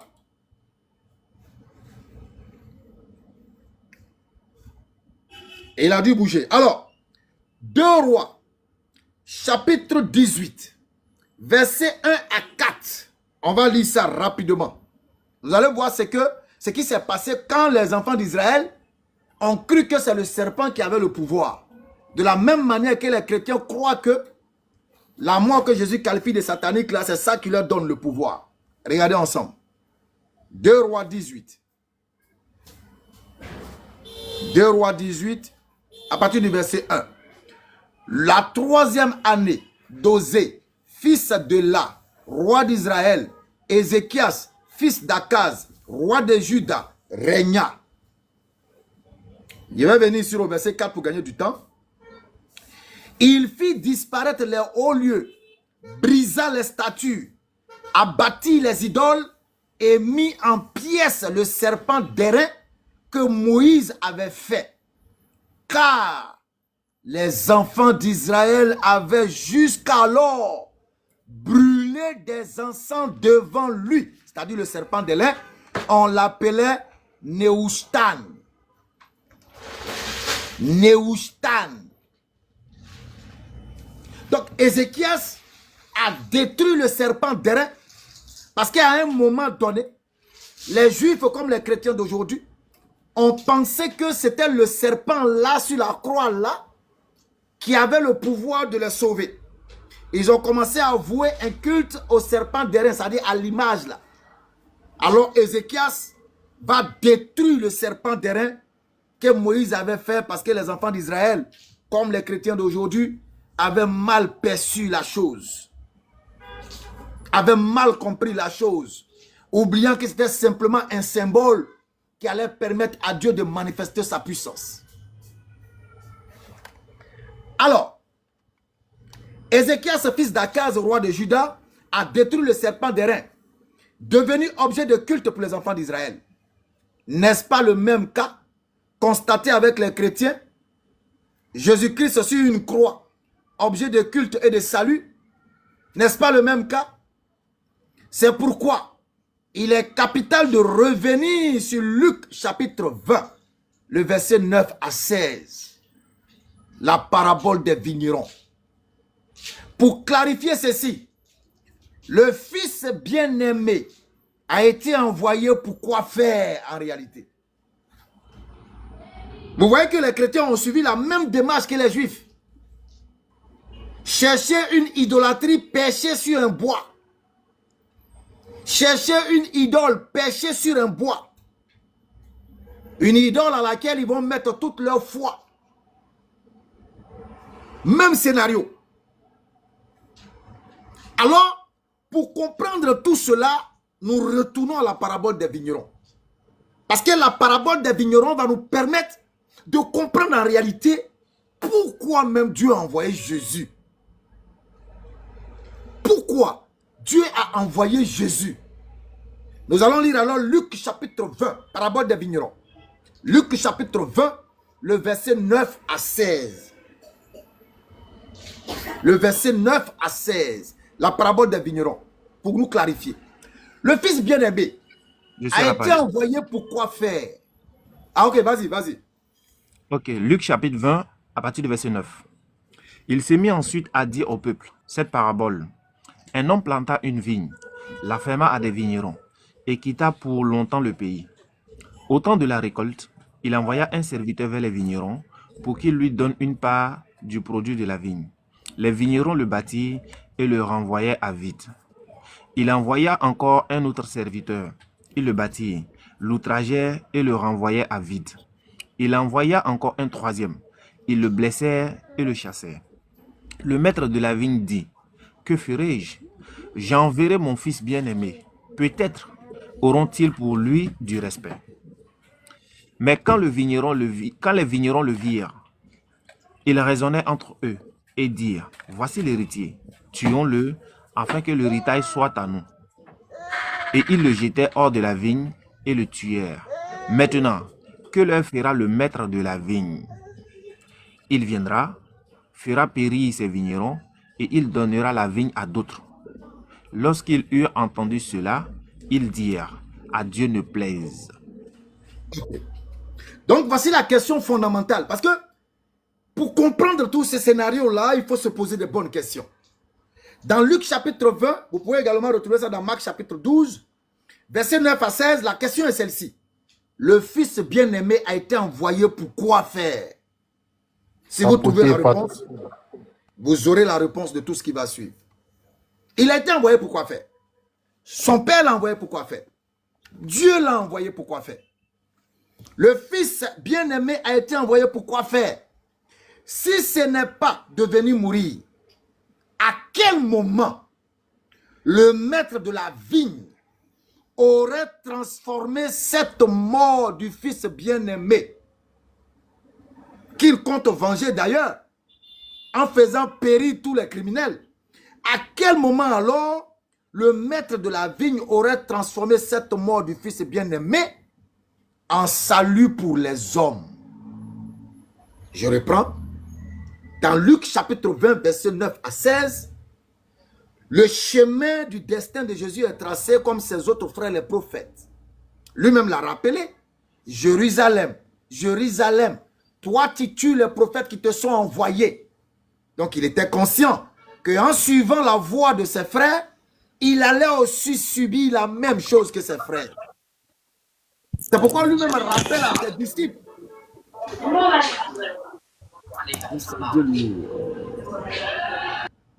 C'est pourquoi lui-même rappelle aussi à ses disciples, suivez-moi, il faut porter aussi votre charge, votre croix. Parce que ce qui a été fait au maître vous sera fait. Donc il allait suivre le cheminement de ses frères, les prophètes qui l'ont précédé. À savoir qu'il devait être Jah. Il était conscient de cela. Donc dans la parabole nous démontre effectivement que Jésus a été Jah. Mais est-ce qu'il a été Jah pour sauver l'humanité? Est-ce que le Père l'a envoyé pour venir être Jah pour sauver les chrétiens? Jusqu'à la résurrection, ils ne pourront répondre à cette question-là. Quelle a été la raison pour laquelle le maître de la vigne a envoyé son fils? Quelle a été la raison pour laquelle le maître de la vigne a envoyé son fils? S'il n'a pas envoyé son fils pour venir se faire Jah, pour venir mourir, alors c'est à quel moment le maître a transformé cette mort-là en salut pour l'humanité? À quel moment? Puisqu'il devait venir venger cette mort en détruisant tous les criminels. Réfléchissez à cela. Alors, savez-vous que la soi-disant mort de Jésus-Christ pour le salut est une fiction grotesque, manigancée par Paul, le 13e apôtre qui n'a jamais connu le Christ. En voici l'étude de la preuve. Galates chapitre 2, le verset 21. Galates chapitre 2, le verset 21. Tu es là, Cheikh Adam? Voilà quelqu'un encore qui pose une question stupide après tout ce que je viens de dire. Dans la parabole, le fils est mort ou le fils est mort ou quoi? Béni. C'est-à-dire, il ne sait pas quoi. Je vais te répéter comme c'est un enseignement. Dans la parabole, avant de demander si le fils est mort ou pas, il faut d'abord te poser la question de savoir le maître ou bien Dieu là a envoyé son serviteur pourquoi. Quand tu auras la réponse quand tu auras la réponse sur la raison de l'envoi, alors ta question de savoir si le fils est mort ou quoi là, tu verras si ça a un sens ou pas. Donc la première question de la parabole, pourquoi le fils a été envoyé par le père ou par le maître? Pourquoi? Est-ce qu'il a été envoyé pour venir se faire tuer? Est-ce qu'il a été envoyé pour venir annoncer la parole? S'il a été envoyé pour venir annoncer la parole et non pour se faire tuer, à quel moment le Père a transformé cette mission qui ne concernait pas sa mort en une mort salvatrice pour vous les chrétiens? À quel moment? Alors dans Galates chapitre 2, le verset 21, je vais vous lire ça rapidement. Galates chapitre 2. Je peux le lire ici ainsi. Ok, vas-y si tu l'as. Galates 2, 21. Non. Je ne rejette pas la grâce de Dieu. Écoutez très bien ce Car verset, si parce la que c'est ce justice- verset qui va créer tout le problème. Vas-y. Je ne rejette pas la grâce de Dieu. Car si la justice s'obtient par la loi, Christ est donc mort en vain. Non. Je reprends la lecture. Galates chapitre 2, verset 21. Je ne rejette pas la grâce de Dieu. Car si la justice, c'est-à-dire la justification s'obtient par la loi, Christ est donc mort en vain. Alors, qu'est-ce que nous devons faire en tant qu'hommes réfléchis? Nous allons donc vérifier, est-ce que la justification s'obtient par la loi ou par la mort du Christ? Est-ce que la justification selon Dieu s'obtient par sa loi ou par la mort supposée du Christ? Si on a traité ça et qu'on a eu des réponses, le débat il est fini. Donc on va vérifier. Ici, nous voyons la tentative de Paul à vouloir rejeter la loi au profit de la fausse mort de Jésus. Jésus-Christ lui-même va démontrer que la loi, avec la foi, est gage de justification. Je répète, Jésus-Christ lui-même, il va démontrer que le respect de la loi avec foi est gage du salut. Galates chapitre 2, 21. Si la justice s'obtient par la loi, Christ est donc mort en vain. Donc nous allons opposer Jésus et Paul. Nous allons opposer Jésus-Christ et Paul. Est-ce que c'est par la loi que nous sommes justifiés devant Dieu, ou bien c'est par la mort supposée de Jésus-Christ, manigancée, montée, grosse fiction par tous les chrétiens, y compris Paul? Jésus-Christ, c'est Jésus-Christ lui-même qui va traiter le sujet. Ce n'est pas moi. Donc Jésus-Christ lui-même va démontrer que la loi avec la foi est gage de justification. Premier verset. Matthieu chapitre 5, le verset 17 à 19. Ne croyez pas que je sois venu pour abolir la loi ou le prophète. Je ne suis pas venu pour les abolir, mais pour l'accomplir. Tant que le ciel et la terre ne disparaîtront pas, il ne sortira pas de la loi de Dieu ni un trait, ni un seul iota. Est-ce que vous avez compris ça? Tant que le ciel et la terre ne disparaîtront pas. C'est-à-dire, Jésus-Christ est en train de dire à l'humanité ou à ceux avec qui il a été envoyé que la loi de Dieu va demeurer jusqu'à ce que le ciel et la terre disparaissent. Et que cette loi ne doit perdre aucun iota jusqu'à ce que cette disparition du ciel et de la terre arrive. Celui donc qui supprimera l'un de ses plus petits commandements sera appelé le plus petit dans le royaume des cieux. Et celui qui va enseigner les autres et lui-même l'appliquer, appliquer cette loi, celui-là sera appelé grand dans le royaume des cieux. Matthieu chapitre 5, le verset 17 à 19. Marc chapitre 12, le verset 29 à 31. L'un des scribes va interroger Jésus. Maître, quel est le plus grand de tous les commandements? Une occasion normale et bonne pour Jésus de dire que le plus grand de tous les commandements, c'est de croire en sa mort, supposer et avoir le salut. Mais il dit quoi? Le plus grand de tous les commandements, c'est que Israël, il faut écouter. Le Seigneur, notre Seigneur est l'unique Seigneur. Et tu aimeras ton prochain comme toi-même. Luc chapitre 1, verset 5 à 6 également. Mais il y a deux versets très capitaux. Deux versets desquels Jésus va démontrer que sans la loi, là, tu es mort. La loi doit être appliquée avec la foi et c'est ça qui va te sauver. Premier verset important que je vais lire. Luc chapitre 10, le verset 25 à 28. Luc chapitre 10, le verset 25 à 28. Un docteur de la loi se leva et dit à Jésus, pour l'éprouver, Maître, que dois-je faire pour hériter la vie éternelle? Est-ce qu'il y a meilleure occasion que ça là pour Jésus de dire, croire en ma mort et tu seras sauvé? Est-ce que ça là, il y a meilleure occasion? Est-ce qu'il y a meilleure occasion que cette question-là? C'est un docteur qui lui pose la question devant le peuple. Est-ce qu'il y a meilleure occasion pour Jésus de dire cette vérité pour laquelle, selon vous les chrétiens, il sera envoyé? Qu'est-ce qu'il répond? Jésus lui dit, qu'est-il écrit dans la loi?